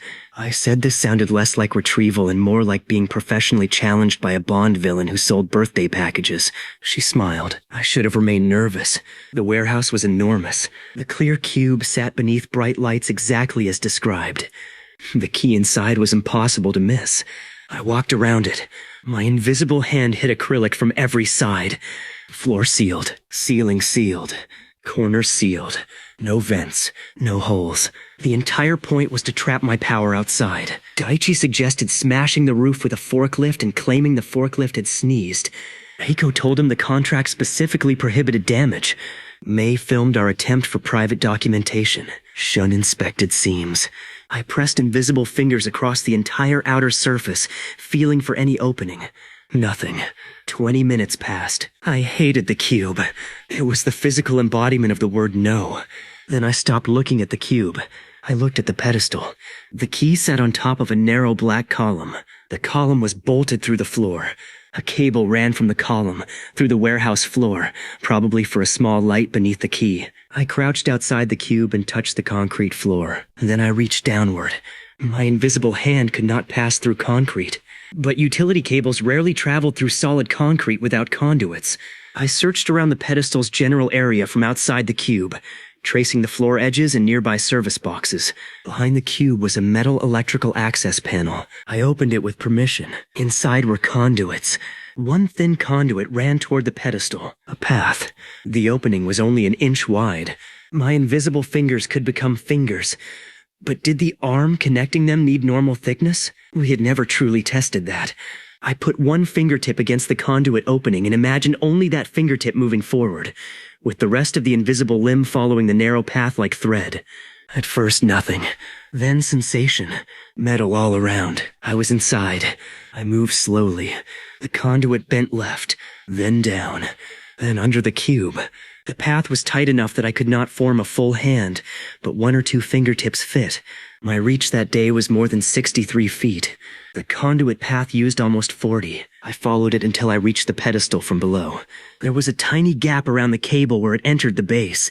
Too small for a finger. I tried one invisible fingertip. It stopped. I tried the edge of a fingernail. The sensation compressed, then slipped through. My power was not exactly copying the physical size of my body. It copied the concept of contact. That realization made the back of my neck tingle. I moved upward inside the hollow pedestal as a contact point thinner than my real finger could ever be. At the top, I found the underside of the key platform. The key itself was above me, separated by a small decorative slot. I pushed through. A single invisible fingertip emerged inside the sealed acrylic cube. I touched the key. Everyone outside watched. The key moved. Chika's eyes widened. I dragged it toward the edge of the pedestal. It fell. That created a new problem. I could touch it with one tiny contact point, but could not form a full hand through the narrow path. I needed to move a brass key 15 feet across a smooth floor using effectively one supernatural fingernail. So I flicked it. The key slid. I repositioned the contact point. Flick, slide, flick, slide. For 12 minutes, I played the world's most expensive game of invisible table hockey through an electrical conduit. The key eventually reached the far wall of the cube, still trapped. Daichi asked whether I had forgotten the objective was getting it outside. I told him I had not forgotten the giant transparent wall currently mocking my bloodline. Then Shun noticed the solution. The cube had no door, but it had been assembled somehow. The acrylic panels met in sealed seams. The seal itself was too tight for my hand, but Maybe not for the thin contact point I had just learned to create. I withdrew from the conduit and pressed one invisible edge into the seam at floor level. It took several attempts. Then I felt a microscopic channel where two gaskets met. I compressed the imagined contact again. Through. I was inside the cube from the side. The path was almost direct now. I reached the key, formed a full hand inside the sealed room, picked it up, compressed again at the seam, and tried to pass the key through. Obviously, the key did not compress. I discovered a way for my body effect to pass through tiny gaps. Not matter. Daichi laughed so hard he had to sit down. I had performed supernatural nano-fingering and still forgotten that keys are not ghosts. I told him if he ever used the phrase nano-fingering again, I would pull his socks off from another building while he slept. The key needed an actual opening. We went back to the conduit. The electrical cable entered through a removable grommet beneath the pedestal. Chica confirmed we were allowed to manipulate existing components as long as we caused no damage. I used the thin contact to release the grommet from inside. That created a hole barely wide enough for the key. I pushed the key into the pedestal base, down through the conduit junction, and slowly dragged it along the cable path. 40 feet of bends. Metal scraping brass. 2 jams. One moment when I thought I had dropped it into an inaccessible branch line and experienced a spiritual collapse. Finally, the key appeared inside the electrical access box outside the cube. I picked it up physically and handed it to Chica. 46 minutes. No damage. Her sealed room had been defeated by infrastructure. Chica looked delighted. Eiko looked proud. Shun looked impressed. May looked like she had just filmed a documentary about a squid escaping an aquarium. Daichi looked at the payment amount again. That job changed our business. Chica began hiring us to test escape room designs for unintended access paths. She never asked how I did it. She assumed we had some proprietary flexible inspection technology. I never corrected her. Soon we were crawling in visible contact through ventilation gaps, cable channels, drain openings, hollow furniture, and wall cavities. It was less heroic than rooftop grabbing, but mentally harder. My range was becoming long enough that complex paths mattered more than straight distance. I could reach 65 feet in a straight line, but if I snaked around 5 corners and through 2 conduits, the actual traveled path consumed the range. Aiko began calling it path length. That gave us a new measurement. Maximum radius and maximum path length were effectively the same number, but maze-like environments could use it up quickly. For the first time, an extra daily inch mattered in places where the target was physically close. A key 10 feet away might require 50 feet of route through walls. The world was full of hidden distance. I found that idea weirdly beautiful. Daichi found it boring and asked if I could open a bag of chips from inside without touching the bag. I told him no because the bag was sealed. He called airtight packaging my natural predator. He was not entirely wrong. Around day 800, we took a trip to the coast, not for power testing at first. Eiko insisted we needed one weekend where nobody measured me, filmed me, hired me, or asked me to retrieve something from a pipe. We rented a small beach house with 5 people and enough food to make the refrigerator look structurally concerned. For 6 hours, the vacation worked. We swam. We ate grilled seafood.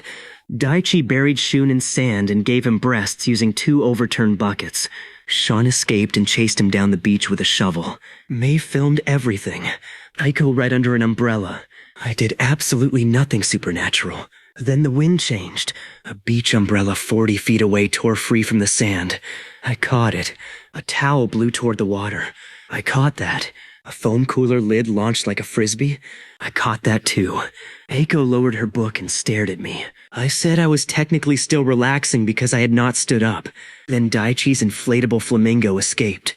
He had bought it specifically because it was, in his words, a majestic water steed. A wave pulled it beyond the swimming area while we were eating lunch. Daichi ran along the shoreline yelling.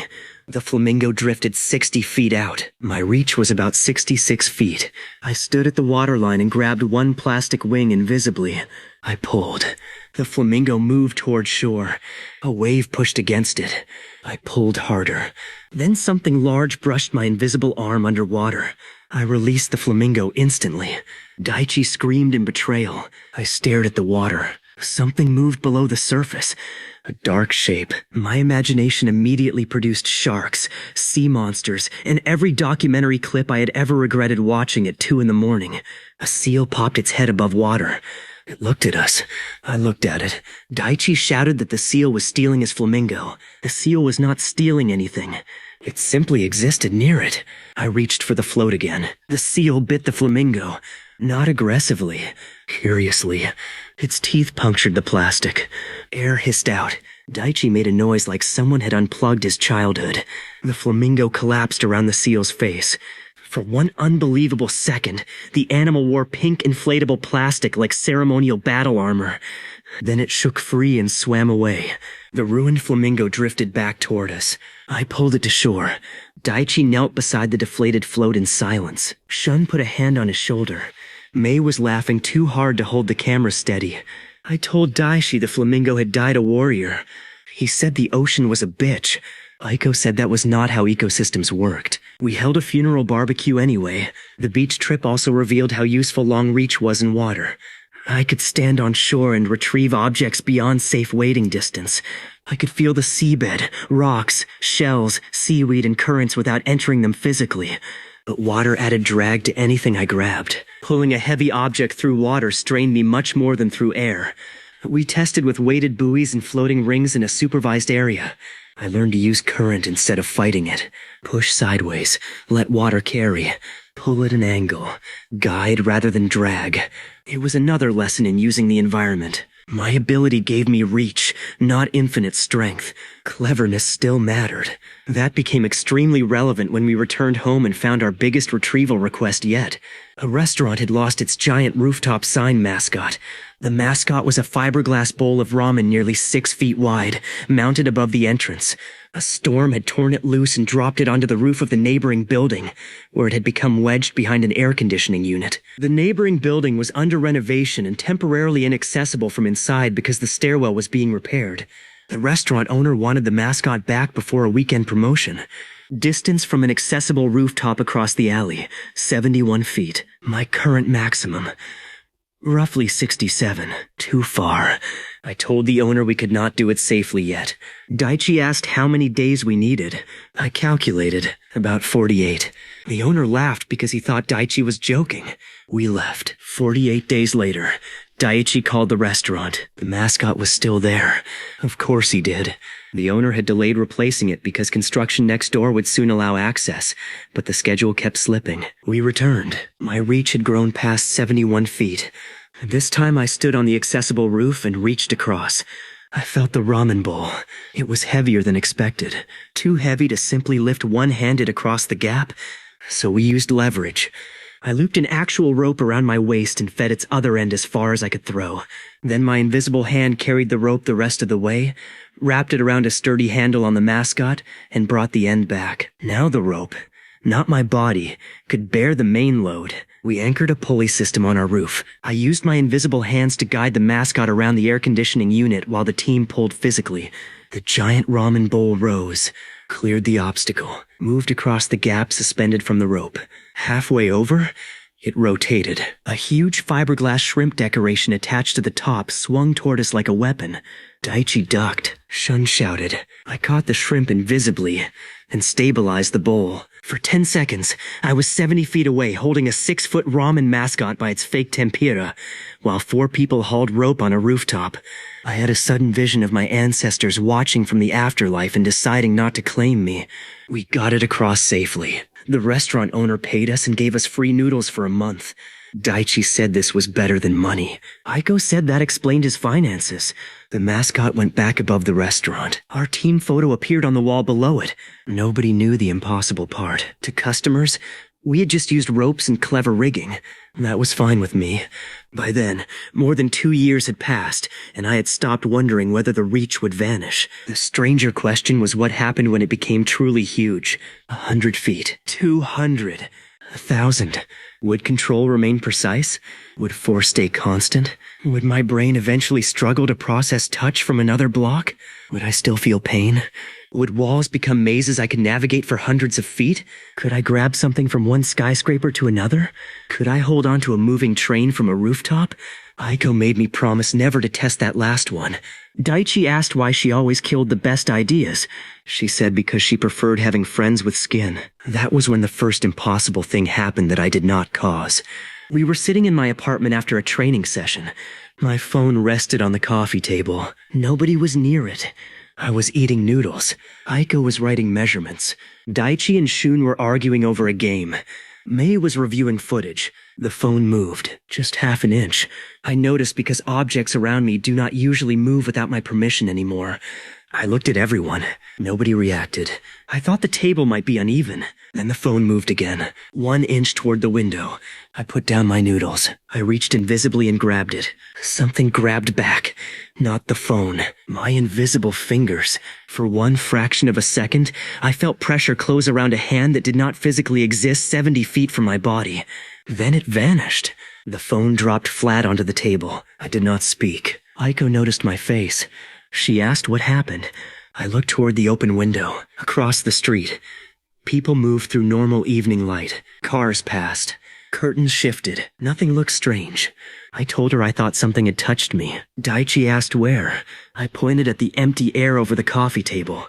Nobody laughed. For the first time since the potato chip, I felt something I had almost forgotten. I felt like the one being reached for. Aiko's first theory was muscle spasm. I reminded her that the muscle in question had been 70 feet away and invisible. Her second theory was that I had accidentally created opposing pressure myself.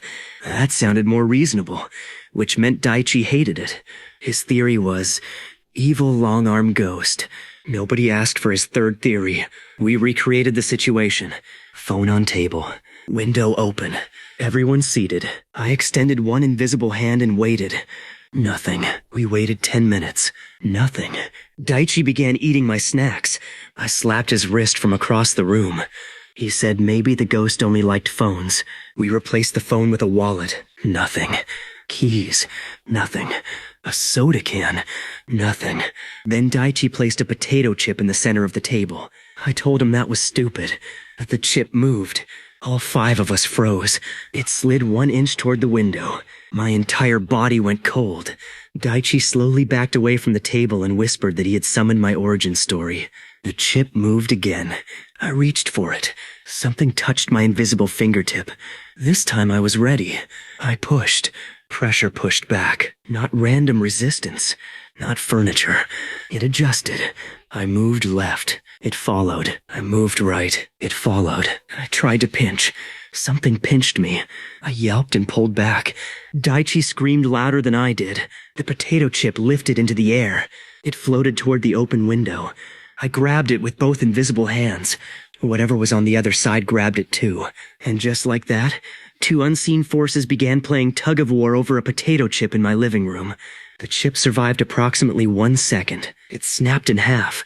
My half flew into Daichi's face. The other half shot out the window. We rushed over. I scanned the street. People on sidewalks. Bicycles. Cars.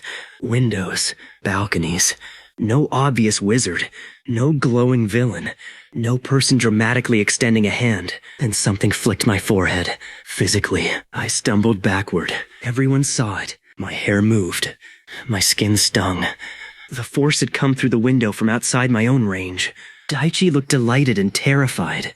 He said the evil long-arm ghost had hands. Aiko told him ghosts generally did. He said that did not help. We closed the window. A second later, someone knocked on the glass. 3 polite taps. Tap, tap, tap. We all stared. Then a fingertip drew a smiley face through the thin condensation on the outside of the window. We lived on the 3rd floor. Shun quietly said that whatever this was, it had a sense of humor. I said that made it worse. Mei was already filming. Of course she was. The smiley face gained eyebrows, then a mustache. Then someone wrote nice chip backward in the condensation so we could read it from inside. Daichi lost his mind. He opened the window and shouted into the street. Aiko dragged him back before he could announce our entire secret to pedestrians. I reached outside as far as possible, sweeping around the building exterior. Wall, drain pipe, balcony railings, signs, air conditioner, nothing touching me. Whoever it was remained beyond my maximum range. That fact mattered. My reach was roughly 72 feet. The stranger could touch my third-floor window from somewhere farther away than I could reach back. They had more range. Potentially much more. For the next week, nothing happened. That almost made it worse. I became hyper-aware of every object near me. If a spoon rolled, I stared at it. If curtains moved, I checked the window. If someone tapped my shoulder, I spun around ready to wrestle geometry. Daichi discovered this and abused it once. He physically tapped my shoulder while standing behind me. I reacted by sending an invisible palm into his chest. He flew backward onto a couch. He never did it again. Eiko called that an encouraging example of behavioral conditioning. The mystery did not stop normal life. If anything, normal life became aggressively normal, as if the universe wanted to make sure I still had to deal with stupid problems while potentially being stalked by an invisible long-distance hand. At the theater, a costume zipper jammed 30 seconds before an actor's entrance. I fixed it from across backstage while simultaneously checking every weird sensation around me. At school, Daichi dropped his ID card into a narrow gap beside an outdoor staircase. I retrieved it while scanning rooftops. At a cafe, a waiter dropped a spoon and I caught it automatically, then became suspicious of the spoon for 5 minutes. My life had become supernatural anxiety mixed with customer service. Then the stranger returned at the worst possible time. Shun was performing at an outdoor shopping plaza. I was hidden among the audience, assisting with a routine where 3 cards would fly from different tables into a glass bowl on stage. We had rehearsed it perfectly. Card 1. I grabbed it from 30 feet away and sent it into the bowl. Applause. Card 2. Same. Card 3 rested on a table near the back of the audience. I reached. Another invisible grip seized it first. I froze. The card lifted. Shun was waiting on stage. The audience assumed this was part of the trick. I pulled the card toward the stage. The stranger pulled it backward. The card stopped in midair above people's heads. Shun saw the problem instantly and improvised, pretending to struggle magically. The crowd laughed. I pulled harder. The stranger pulled harder. The card rotated sideways. Then the invisible opponent let go. I nearly yanked the card into someone's forehead. I redirected at the last second and sent it spinning toward the stage. Shun caught it between 2 fingers. Huge applause. He smiled like this had all been planned. I was sweating through my shirt. Then something tapped the back of my neck. Once, twice, I spun. Across the plaza, beyond the fountain, and past the far line of shops, I saw someone on the second-floor outdoor walkway. Yellow hoodie, dark cap, small figure leaning against the railing. Distance had to be more than 100 feet. Too far for me. The figure raised one hand. Not dramatically, just a casual little wave. Then they disappeared into the crowd. I pushed through people, but physical running was still tragically required outside my range. By the time I reached the walkway, the person was gone. I found one thing on the railing. A potato chip, unbroken. Daichi arrived behind me, breathing hard. He saw the chip and whispered that this was getting personal. For once, he was absolutely right. May searched her footage frame by frame. The yellow-hooded person appeared in the background for only 6 seconds. Face hidden. No clear identifying features. But there was one useful detail. Before I ever touched the third card, the person had been looking directly at it. They knew exactly what I was doing. And when the card moved, their real hands remained in their pockets. Aiko built a map. She measured the likely distance between my position and the walkway. 112 feet. Even allowing for camera distortion and walking angles, it was definitely over 100. My current reach, 72 feet and change. The stranger had at least 40 feet on me.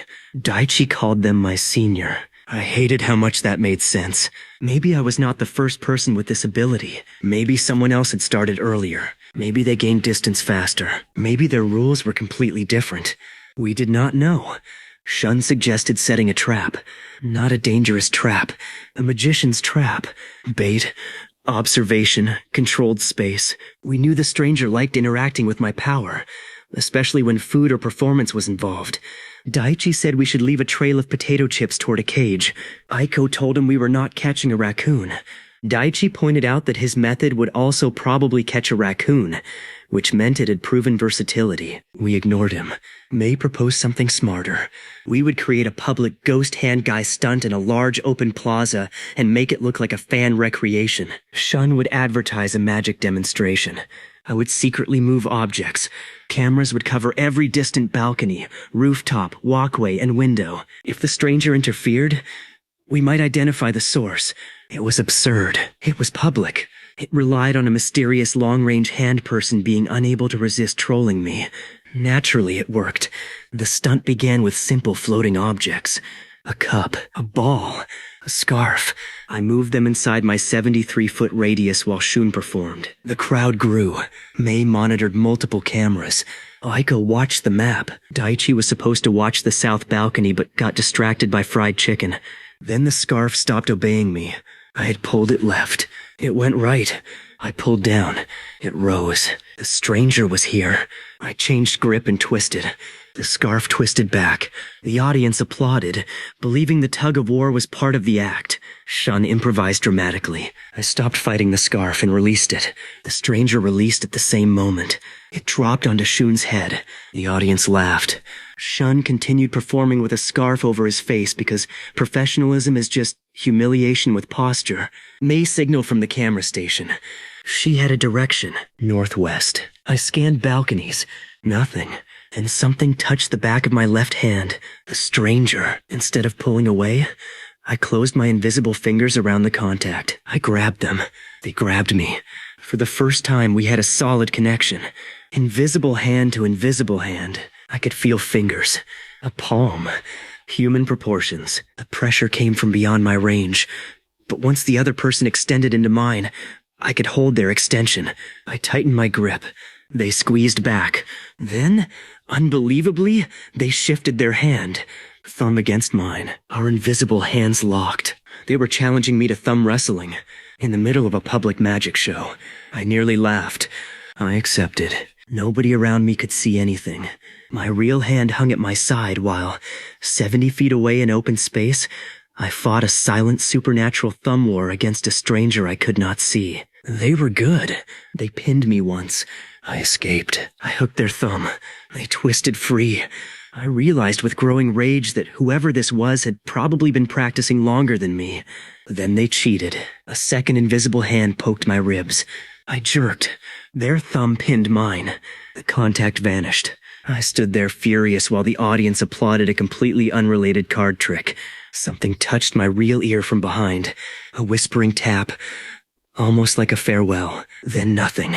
Mei's cameras had captured a yellow hoodie leaving a rooftop walkway nearly 150 feet away. 150. The stranger's range was at least double mine. Daichi watched the footage and said, with deep respect, that I had been bullied by a superior arm. I told him I would throw him into traffic. Aiko reminded me that this would be murder. I revised the threat to gently relocating him into a decorative hedge. She said that was acceptable if he consented. He consented. I put him in the hedge. It improved my mood. Being humiliated at supernatural thumb wrestling did something terrible to me. It gave me motivation. For the next 2 months, I trained harder than ever. Not strength alone. Detection. If the stranger touched any object inside my range, I wanted to feel the change before they could retreat. Aiko designed drills where she secretly moved objects with strings while I maintained light invisible contact across a room. I had to identify which objects shifted and from what direction. Mei built camera layouts covering rooftops and balconies. Shun taught me how to watch reflections instead of staring directly at likely hiding spots. Daichi contributed by throwing snacks at me randomly. He called this reaction training. I called it being pelted with carbohydrates. Then I caught a rice cracker behind my head without looking, and had to admit he had accidentally invented a useful exercise. He became unbearable for 3 days. My reach kept growing through all of it. 74 feet, 75, 76. The stranger appeared occasionally, never long enough to identify. A soda can would slide 6 inches across a vending machine ledge. A pen would lift from my desk while the window was open. Someone would flick Daichi's hood from the opposite side of a plaza. He hated that. I loved that slightly. Once, while we were eating at an outdoor noodle stall, one dumpling rose from my plate and began traveling toward the street. I caught it. The stranger pulled. I pulled back. The dumpling split. Hot filling slapped onto my shirt. Daichi nearly fell off his stool laughing. I looked across the street and saw the yellow hoodie for half a second on a pedestrian bridge. Then a passing bus blocked my view. When it cleared, They were gone. I had become the victim of paranormal dine-and-dash harassment. There is no dignity in being stalked by someone who steals individual dumplings. But each encounter taught me something. The stranger's reach was precise. They could approach through narrow paths. They could touch me directly. They could operate at well over 100 feet. And they never did anything actually harmful. Annoying, yes. Embarrassing. Absolutely. One time they tied my shoelaces together while I sat at a cafe, and I almost ate pavement when I stood up. That crossed a line. But technically the line was also tied in a bow. Still, there was no threat. It felt like testing. Or teasing. Aiko agreed. Shun said the stranger behaved like an experienced magician checking another performer's skill. Mei said they clearly wanted us to notice them. Taichi said they were flirting with me. The room became silent. I told him never to say that again. He asked whether invisible thumb wrestling counted as holding hands. I remotely shoved a cushion into his face so hard it folded around his head. He continued talking through the cushion. Some people cannot be defeated by ordinary force. On day 900, my extra reach reached 75 feet exactly. That morning, I found a potato chip balanced on the outside of my bedroom window. Next to it was a small folded note. That changed everything because the note was physical evidence. I opened the window carefully. The chip sat on the outer ledge, which was reachable by a normal person only from my room, or with climbing equipment. The note was folded into a tiny square. I picked it up with my real hand. Inside was a simple drawing. A map. 1 block from my apartment. An old commercial building had a rooftop parking level. A circle marked the northwest corner. Under the map were 4 words. Bring better chips tomorrow. I stared at the message. Daichi read over my shoulder and declared that the mystery person had standards. Aiko checked the note for anything useful. Normal paper. Normal ink. No identifying marks. Mei wanted to set cameras. Shun wanted multiple exit routes covered. I wanted to bring the cheapest chips available out of spite. Daichi stopped me. He said we had to represent ourselves properly. He bought premium truffle-flavored potato chips. I told him this was not a date. He said I was the one bringing snacks to a rooftop meeting with a mysterious stranger. I hated everybody. The next evening, we prepared carefully. Aiko, Mei, Shun, and Daichi stayed in separate observation positions around the block. Nobody carried weapons. Nobody planned a confrontation. If anything felt wrong, we would leave. My job was simply to arrive, place the chips, and see who appeared. The rooftop parking level was nearly empty. Concrete pillars, painted lines, a low wall around the edge. City lights beyond. I walked to the northwest corner. No yellow hoodie, no person at all.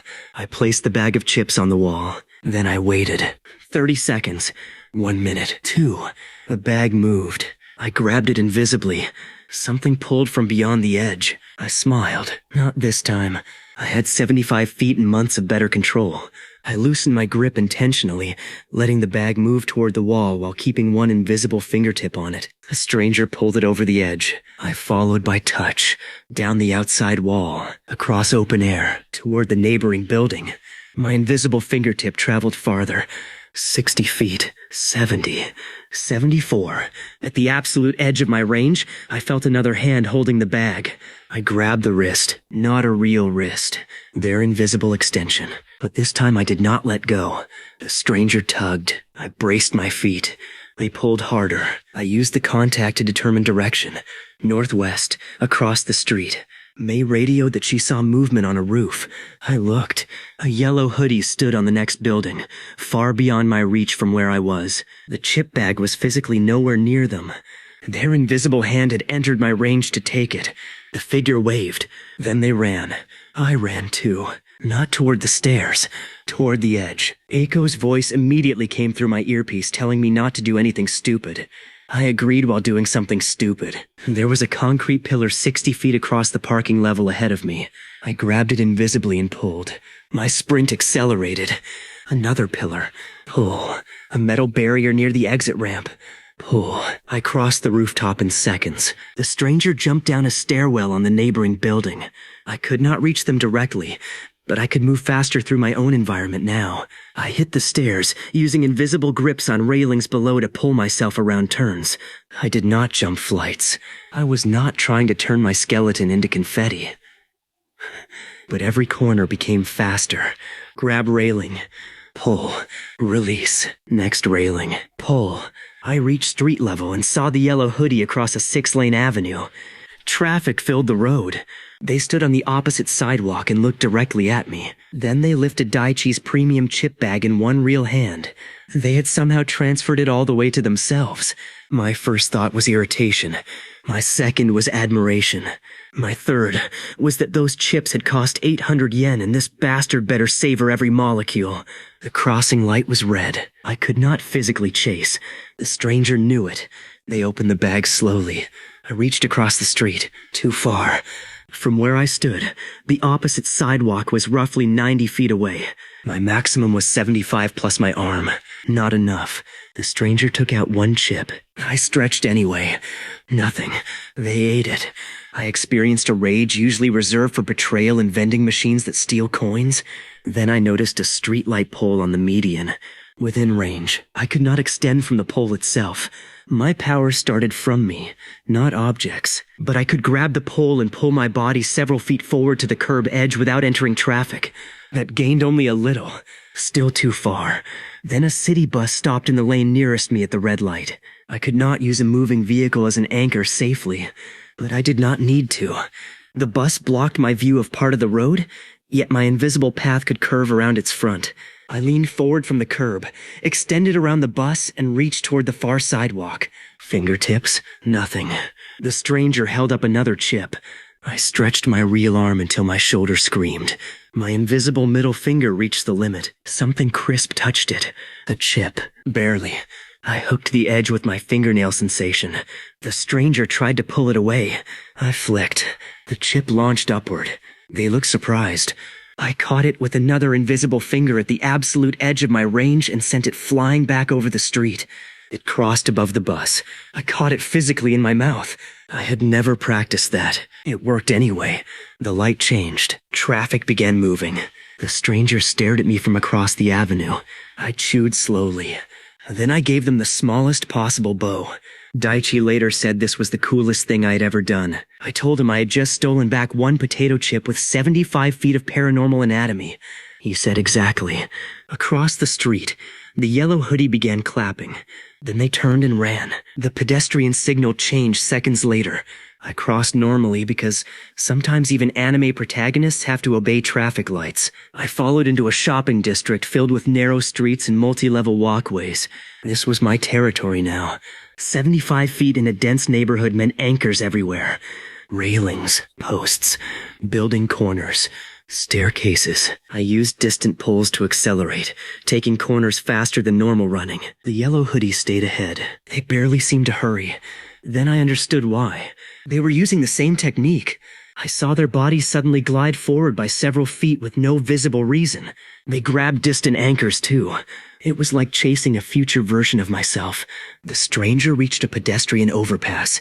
Instead of taking the stairs, they jumped upward. Their body rose far higher than a normal jump. They had pulled themselves using an invisible grip somewhere above. They landed on the stairs halfway up and kept moving. I stared for half a second, then copied them. There was a metal beam at the top of the overpass within my range. I grabbed it, jumped, and pulled. My body launched upward. Not 20 feet. I was not insane, but enough to skip several stairs. I landed badly, windmilled my arms, recovered, and continued. Shun's voice in my earpiece asked whether I was alive. I said mostly. Eiko said that was not an acceptable medical category. The stranger reached the top of the overpass and stopped. Finally, I came up the stairs and stood 30 feet away. Yellow hoodie, black cap, slim build. They turned. A young woman, maybe around my age, pulled down a plain black mask. She had short dark hair and the most annoyingly amused expression I had ever seen. No villain scar, no glowing eyes, no secret government badge. She looked like a student who had skipped class to annoy a stranger with magic arms. She held the chip bag in one hand. I asked who she was. She told me her name was Senna. Then she asked how long mine had been growing. That sentence hit harder than any punch. Not, what is your power? Not, how can you do that? How long had mine been growing? She already knew the rule. I said a little over 900 days. Sina nodded as if checking a guess. Then she said hers had started earlier. I asked how much earlier. She smiled. A chip floated out of the bag in her physical hand. Then it flew backward over her shoulder. I tracked it. Across the overpass. Across an intersection. Past a rooftop sign. Farther. Farther. The chip finally stopped beside a billboard so distant I could barely distinguish it. Then it came flying back. Sina caught it in her mouth. I stopped asking questions for a moment because my ego needed emergency medical attention. My 75 feet had felt enormous. Her reach looked ridiculous. Hundreds of feet, maybe. Daichi arrived at the bottom of the stairs and shouted that she had just outchipped me. I considered abandoning him permanently. Sina laughed. Then she tossed me the bag. She said she had been watching the ghost hand videos for months and wanted to know whether the person behind them actually understood the ability. I asked whether stealing dumplings was part of a scientific evaluation. She said no. That part was funny. I could not even argue. Aiko and the others arrived moments later. Questions came fast. Sina answered almost none of them. She confirmed only 3 things. Her reach also increased with time. She had been using it longer than I had, and I was not the only other person she knew about. That last statement changed the air. Daichi's mouth opened. Eiko immediately asked how many. Sina looked over the side of the pedestrian bridge instead of answering. Then something happened. The chip bag left my hand. I assumed Sena had grabbed it again. She looked at me. I looked at her. Neither of us was smiling. The bag rose above us. 20 feet. 30. 40. I reached and grabbed it. At the same moment, Sena grabbed it too. A third force pulled upward. Much stronger. The bag tore open. Potato chips exploded over the bridge like salty confetti. Daichi screamed and tried to catch them in his mouth. One hit Aiko's forehead. Another landed inside Shun's jacket collar. Mei kept filming because the apocalypse could occur and that woman would check focus before evacuating. Sina stared upward. I followed her gaze. There was nobody above us. No bridge. No balcony. No crane. Nothing within hundreds of feet that made sense. Then an invisible fingertip tapped the top of my head. Another tapped Sena's. Simultaneously. Sina's expression changed for the first time. She looked genuinely surprised. That was not comforting. Daichi asked whether there was a super senior now. Nobody answered. A single surviving potato chip floated between Sena and me. We both reached for it. The third force snatched it first. It shot straight upward into the night and vanished beyond the lights. I stood on that pedestrian bridge, 900 days into the strangest growth spurt in human history, staring at empty sky while crushed chips covered my shoes. My invisible reach extended 75 feet around me. Sina could reach much farther. And somewhere out there, something had just reached both of us with room to spare. The next morning, I woke up before sunrise. For several seconds, I lay still and listened to the city. Then I reached toward my desk. My phone lifted. Easy. I reached through the open bedroom door, down the hallway, around the corner, and touched the front doorknob. Easy. I reached out the window, across the street, to the rooftop where that useless blue detergent lid had once waited for me. Easy. 1 more inch. Day 901. I smiled. Somebody out there had more reach than me. Maybe several somebodies. Fine. I knew exactly how this worked. Tomorrow, I would be 1 inch closer.